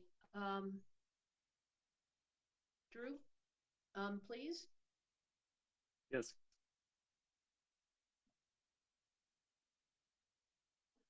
Drew, we can't hear you.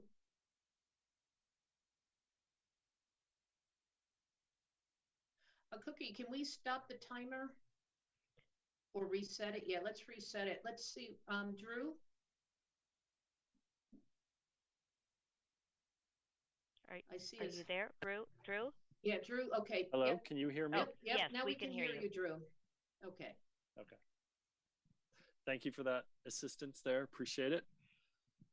A couple items. One, I think to build off the previous speaker, heard her, Carol, in a few other meetings, and the whole kind of concept of one water. I think in the past I've also asked questions about gray water. She's bringing up gray water, and just, you know, I think of climate action, it's this big thing, not just greenhouse gas versus the report's kind of a greenhouse gas slant, which is fine. But I just think there's stuff around the waterfront that is important, just like solid waste kind of stuff. So that's one thing. And then on the PG&E savings and kind of usage savings. So I had a question related.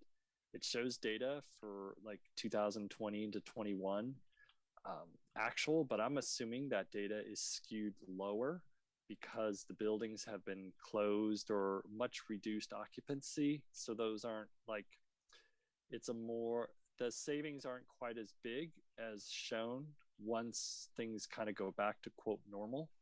And so just any thoughts, or maybe there has been some information on that. So there's some, you know, few percentage different, or there's some idea about that. And then the other thing I was wondering, talking about solid waste, multifamily composting. So I'd just like to know a little bit more, because I'm a little confused with the presentation here. Is that adding a green or third bin to multifamilies just for the composting? Or is that more on the Recology South Bay Recyclery Center in San Carlos that separates out those items? I've seen some stuff in other meetings, and I'm confused, but that could totally be me. I'm just like, what actually is multifamily and what's happening on that front? Is it the third bin, or it's going to be sorted at the center instead? So just clarity on that. Thank you. Okay. Thank you, Drew. We'll circle back on your two questions there. I'll have Andrea respond to them after we've completed public comment. Cookie, is there any more speakers? No, there are no more speakers. Okay. Then let's go back to Drew. Andrea, could you respond to your thoughts to the two questions Drew raised? That is regarding 2020-21 PG&E data, electric, gas being skewed because of the absence of occupancy versus 2016. And then his next question on how is the solid waste at multifamily, the solid waste collection at multifamily units being implemented through additional bins and or sorting at Recology or something else? Sure. So starting with the PG&E SST IT project, yes, we did have a very different occupancy for much of 2020, but from the energy analysis, I think we're still very confident that we'll be able to meet the modeled and targeted savings a lot, because I think some of the sites, like all of the parking garages and all the lighting upgrades that are included will be the same, right? That won't be as impacted by occupancy. So I think, yeah, I definitely acknowledge that some of those savings are likely attributed to lower occupancy, but that's something we're going to keep track of, and was not necessarily accounted for at the onset of the project, but we know moving forward we'll continue to meet the savings goals. And then quickly for the second question, yeah, so bringing composting services to multifamily buildings is a priority, and it's kind of the measure I was talking about when I talked about composting program updates. So providing that green bin available for residents to throw their food scraps in to provide composting. Okay, alrighty. Okay, thank you. I believe there's no more speakers, so we're going to bring it back to the commission. Do any of the commissioners have any final couple of questions for Andrea before we go into final comment? No? Okay. All right, then let's move into final comment. Chair, I do have I did want to go to one Sure. question just about the issues of water. Again, this is the hi, I'm new question. This is being the second meeting, but we did have that informational, presentation last week. And then there was another one, I believe, not last week, last month, and then 2 months prior, there was another one on water. Andrea, can you just explain, like, what is this, like, what, if anything, are the things that you work on when it comes to water? Is it only the water and energy nexus pieces that you work on per the climate action plan? And if so, where do things like gray water live within the city programming, or is that in fact falling through the cracks? Sure. So for water, one thing I already highlighted in the presentation is the city's funding available for residents who install rain barrels at their homes. So the city provides direct funding for that program. Cal Water, as you know, is our water provider, so they also provide rebates to their customers directly. And then outside of that, a lot of the work I do is more voluntary or outreach focused. And so in the past, I've held workshops on both gray water systems and a lot of workshops focusing on drought tolerant plants and low water gardens, since we know outdoor water is the most or the highest water consumption. So those are kind of the areas and how I interact with water. But I will mention that because the commenter had kind of mentioned the Planning Commission, and we do have a CAP consistency checklist that's already provided to applicants. So in this CAP consistency checklist, there's a number of different types of measures, so including gray water suggested. Great, thank you. That was my one question, Chair. Okay, all righty. So let's wrap up with final comments. Commissioner Robbins? Sure, thank you. Andrea, great presentation, really appreciate it. Yeah, this is a complex plan, and the updates, see how we're doing, are great. One area I'd like to just focus in on is on the electric vehicle side of things. It's a little complicated. As the chair mentioned, yeah, I drive an EV. I've also got solar on the roof. What I found is that having charging stations around town doesn't mean a whole lot. You either want it at your home or in a non-COVID world at your workplace. So to the extent people are coming into the city to work and the parking, then they are useful.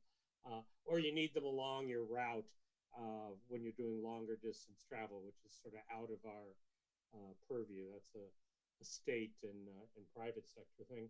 But one area where I think the city could do more would be, and I just toss it out, money is always the object, but it would seem to me that the city could do a much better job of installing solar on all its facilities and changing this fleet quickly, not waiting for obsolescence and replace, changing this 259 or 232 vehicles minus the 59, changing that 170 or so vehicles to electric vehicles and then using your own charging stations in the solar. I actually think it pencils out over the long term, which is tough for city planning sometimes up at the council level to spend a lot up front, but it does pencil out over time. And then the bigger reason I think it's valuable is just as a role model. I think people need to see that the city, that our tax dollars are going to the future rather than to these gas trucks pulling up when they're doing tree planting or whatever other city functions. So that's my comment. And otherwise, we'll see how it goes. And thank you. Commissioner Narita, final comments for Andrea? Thanks, and thank you, Andrea, for this presentation, for answering my questions before the presentation and during the presentation. In my day job, I help implement climate action plans in cities, and so I empathize completely with the complexity and challenges that you've articulated here, and you do it with a lot of professionalism, expertise, and grace, and so I really appreciate your work on all of this. Just a couple comments. First of all, those graphs about the municipal energy efficiency are awesome visually. Like just the fact that you made graphs that track 2016 and 2020, 2021 in that fashion. I've never actually seen that before, and I've been in this business for 8 years. So I was like, that's really cool. So thank you for that, and I'm going to take that back. I did ask our SSTU team to help provide those, so I won't take all the credit, but I did ask for that. That was a good visualization. I hadn't quite seen it like that before, and I appreciated that as just a visual design feature. Wanted to, the commission, my fellow commissioners were talking a lot about existing building energy efficiency. This has actually been my bread and butter professionally. I've personally helped many cities pass benchmarking policies. And so just a couple tidbits, Andrea, as you consider to continue to deliberate on the benchmarking policy. We have found across the nation that it's best to do annual benchmarking rather than time of sale. Time of sale, the assumption there's an intuitive appeal to time of sale of, well, you want the next person who owns the building to know how energy efficient it is. But what we have found in practice is that it's often too late in the purchasing process, time of sale. A lot of the times the purchasers want that information earlier than the time of sale. They actually want some historical information about the building. And so annual benchmarking is best practice in that space. Also, the benefit of benchmarking, to get to the chair's question about data and metrics, is that if we do annual benchmarking, you can track electricity, gas, you can track fuel sources, for fuel uses. So you can track electricity, renewable energy, you can track gas, you can track even water usage in the buildings and make those requirements for your, for the existing buildings that you want under that kind of a policy. So that will provide the data to then pinpoint at a neighborhood level or, at a, whatever other levels that you cut the data, where to dedicate resources for public outreach and education on building electrification. You can actually start to get really clever with program design once you have that baseline benchmarking data. And then the last thing is I wanted to explain my reasoning on asking about the tree planting pieces. I know it was just one little bullet in the whole memo you composed, and I don't want to infringe on the Parks Commission if this is their purview, but the trees that are on streets and right of ways, and the policy of having those trees have to be taken care of by residents for 2 to 3 years makes total sense from a biological standpoint. Trees need water, they need care, they're in this new environment. All that biology makes perfect sense. But when we look at it from a systemic perspective and an equity perspective, we can start to see why that kind of an approach could lead to outcomes where there are certain geographies in our cities that may not enjoy trees as often because those residents may not be in a position to be able to afford the water bills to take care for the trees or the time and energy to care for the trees in those right of ways that are on those streets. And so as we think about different co-benefits of things like trees, and as you articulated, the urban heat island effect, there's also obviously just general cooling, and we are getting hotter, and a lot of our homes don't have air conditioning. And we think about the air quality benefits. In the long term, I would urge the city to think about, and the staff to think about how to maybe do some kind of an analysis of the right of ways of trees, because I will bet that it probably overlays with the lowest income places in our city, because that is the case pretty much ubiquitously when it comes to trees across all cities in America. This is not a unique city of San Mateo thing, but it is incumbent upon each city to then figure out, okay, how do we start to break these systems of approaches that lead to the outcomes that we don't want, right? We want more trees in in the most distressed, most low income communities who may not be enjoying them right now. And so a reevaluation of that policy, and how can we think about creative ways of investing in those communities when it comes to that. How do we take advantage again of this moment with federal funding, et cetera, et cetera? You kind of get my drift. But I think there's an opportunity here to reevaluate and make sure that the policies that we have are leading to the outcomes we want. And I think this one, to me, was a bit of a red flag. So that is the essence of my comments. I turn it back over to the chair. Thank you so much. Okay. Commissioner Lorraine? Yes, thank you. I just want to thank Andrea again for this presentation, putting this information together, bringing it to the commission in this manner, and also really just an extra opportunity to thank her for the extra work she put in on the latest REACH code update for new building construction electrification, working with Peninsula Clean Energy, other partner organizations outside the city, researching what other cities nearby and the county were doing to come up with a building electrification REACH code update on top of an already award-winning REACH code update she helped put together the previous year. As she noted in one of her slides, we are already seeing the benefits of that extra effort in 1,000 plus more all-electric units already approved since that took effect. So thank you very much for that. Just a huge impact, and one of the, I feel the biggest opportunities to make a real change that come before this commission. So it was a privilege to be sitting with you in some of those discussions. I also appreciated Commissioner Narita's comments and questions tonight about thinking into the future, especially after some of these most recent announcements in our new federal administration and the change in outlook that might provide for us and other parts of our country.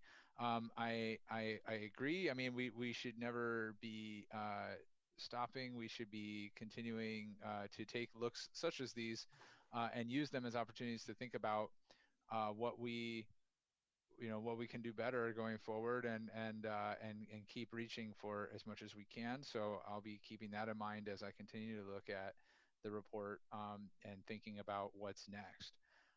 I'm looking forward to the June item on leaf blowers. I know a number of members of the public are too. So thank you very much for working on that.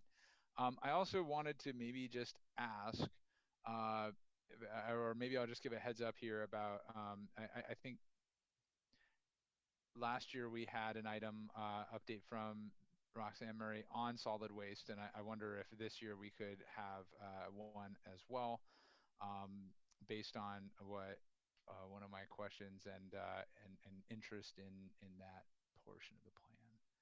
That's all. Thank you. Okay, thank you. Let's see, I have a few, just a couple of closing comments here.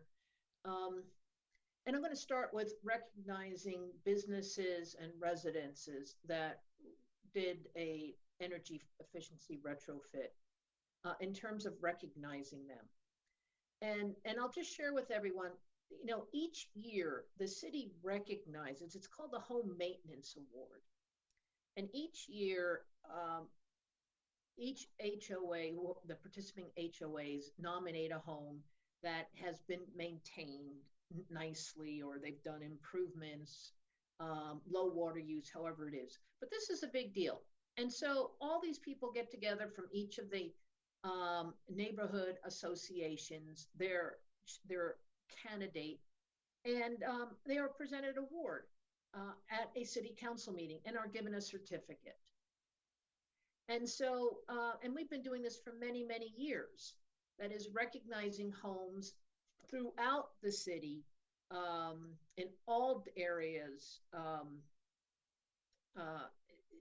that is recognizing their efforts and investments. And it happens at a city council meeting and they're given a certificate.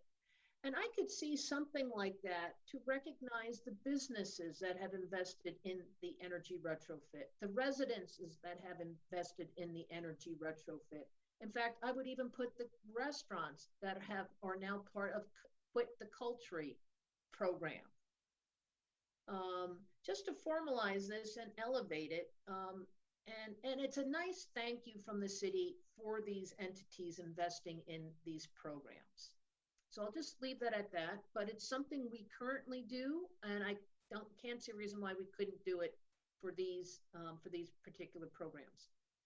I do want to bring up a point that Carol brought up earlier.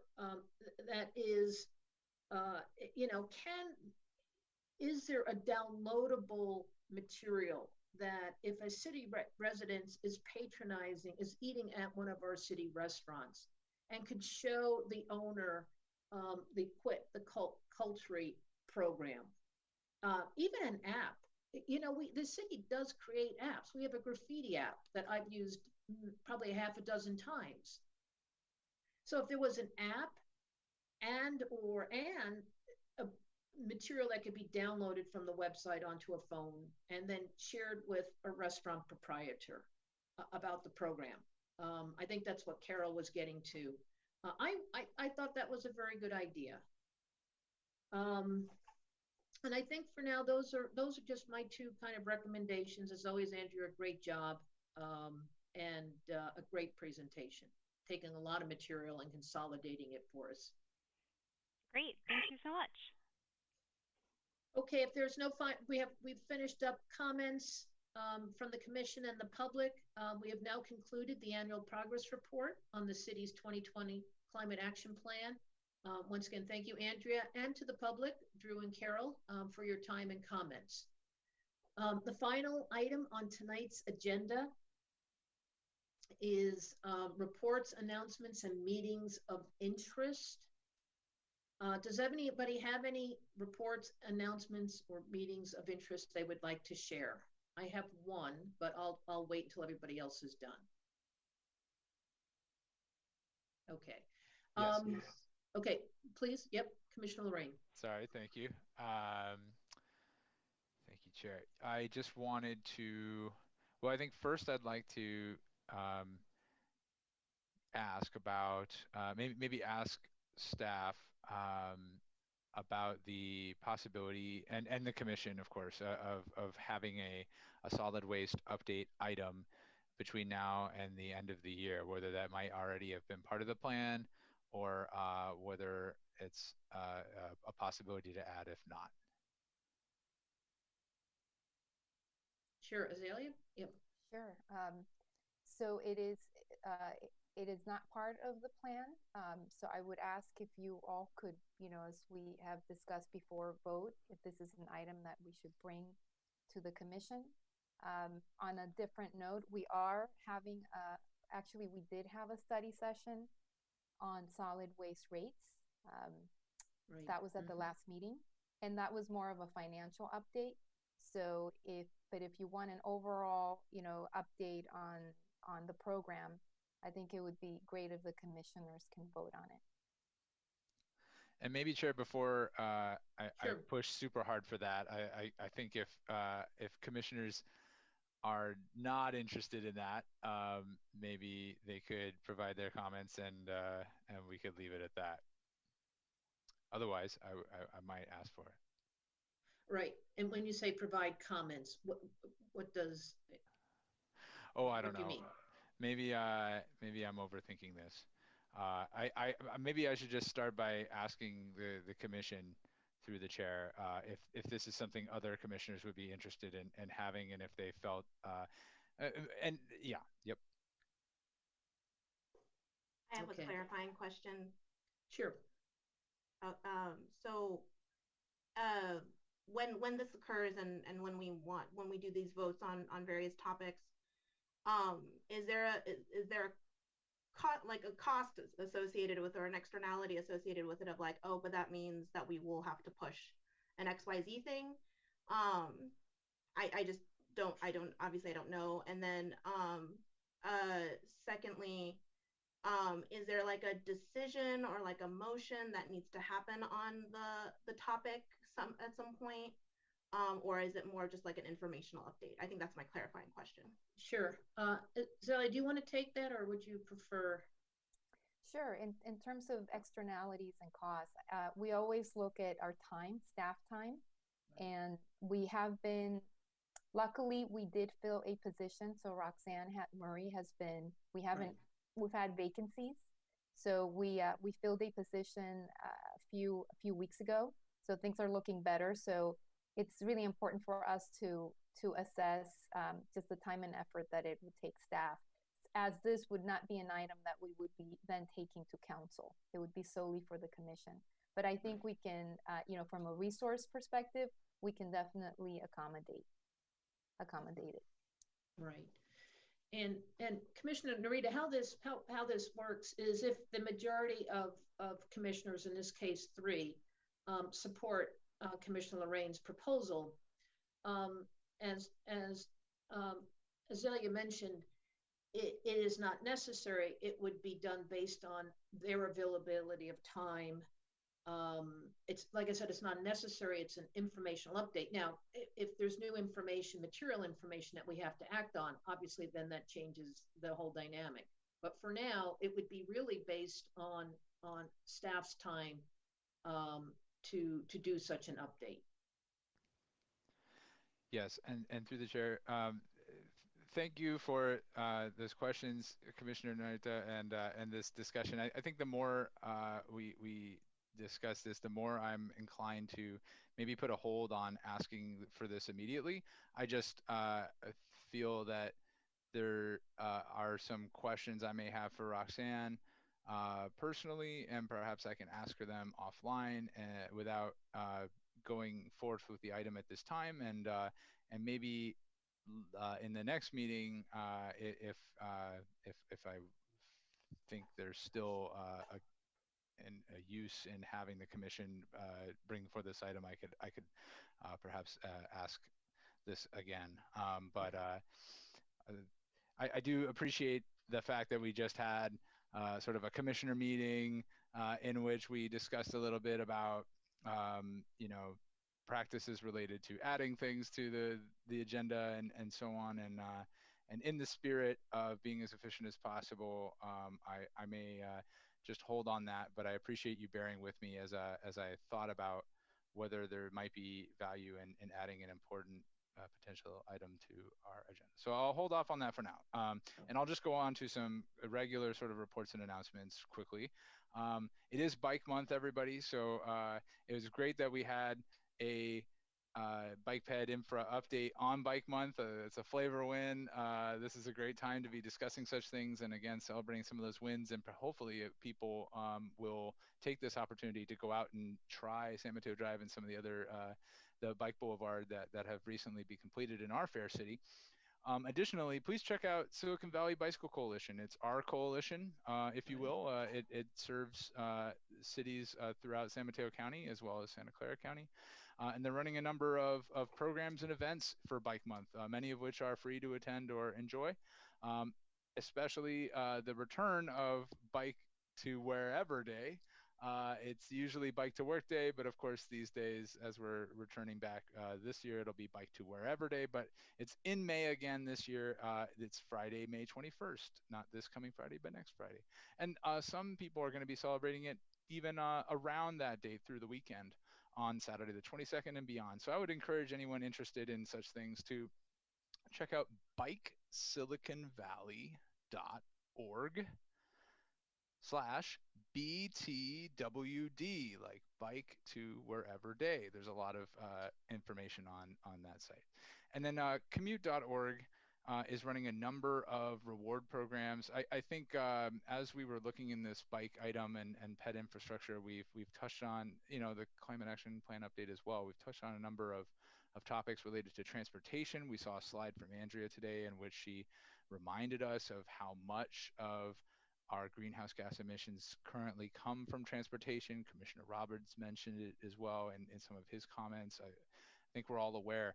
And as we start getting back into yellow tier activities and maybe even going back to work in an office, let's please consider the green transportation options we have available to us, including active transportation that we discussed a bit today, and of course public transit, which really could use as much help as it can get right now, and an investment from its members of the public. So, there are rewards for you if you so choose to involve yourself in such activities. Commute.org has a number of programs. So I would encourage you to check out commute.org/rewards to learn more. Thank you. Okay, thank you.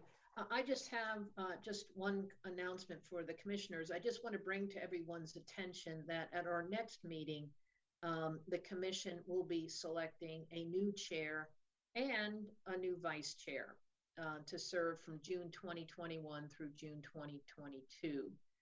And this chair will take over as in terms of chairing the July commission meeting. So I just want to bring that to everyone's attention. We'll be doing that next month. So on that note, this meeting is now adjourned. Our next commission meeting is Wednesday, June 9th, starting at 7 p.m. And a shout out to staff, to the Carol and Drew for your comments.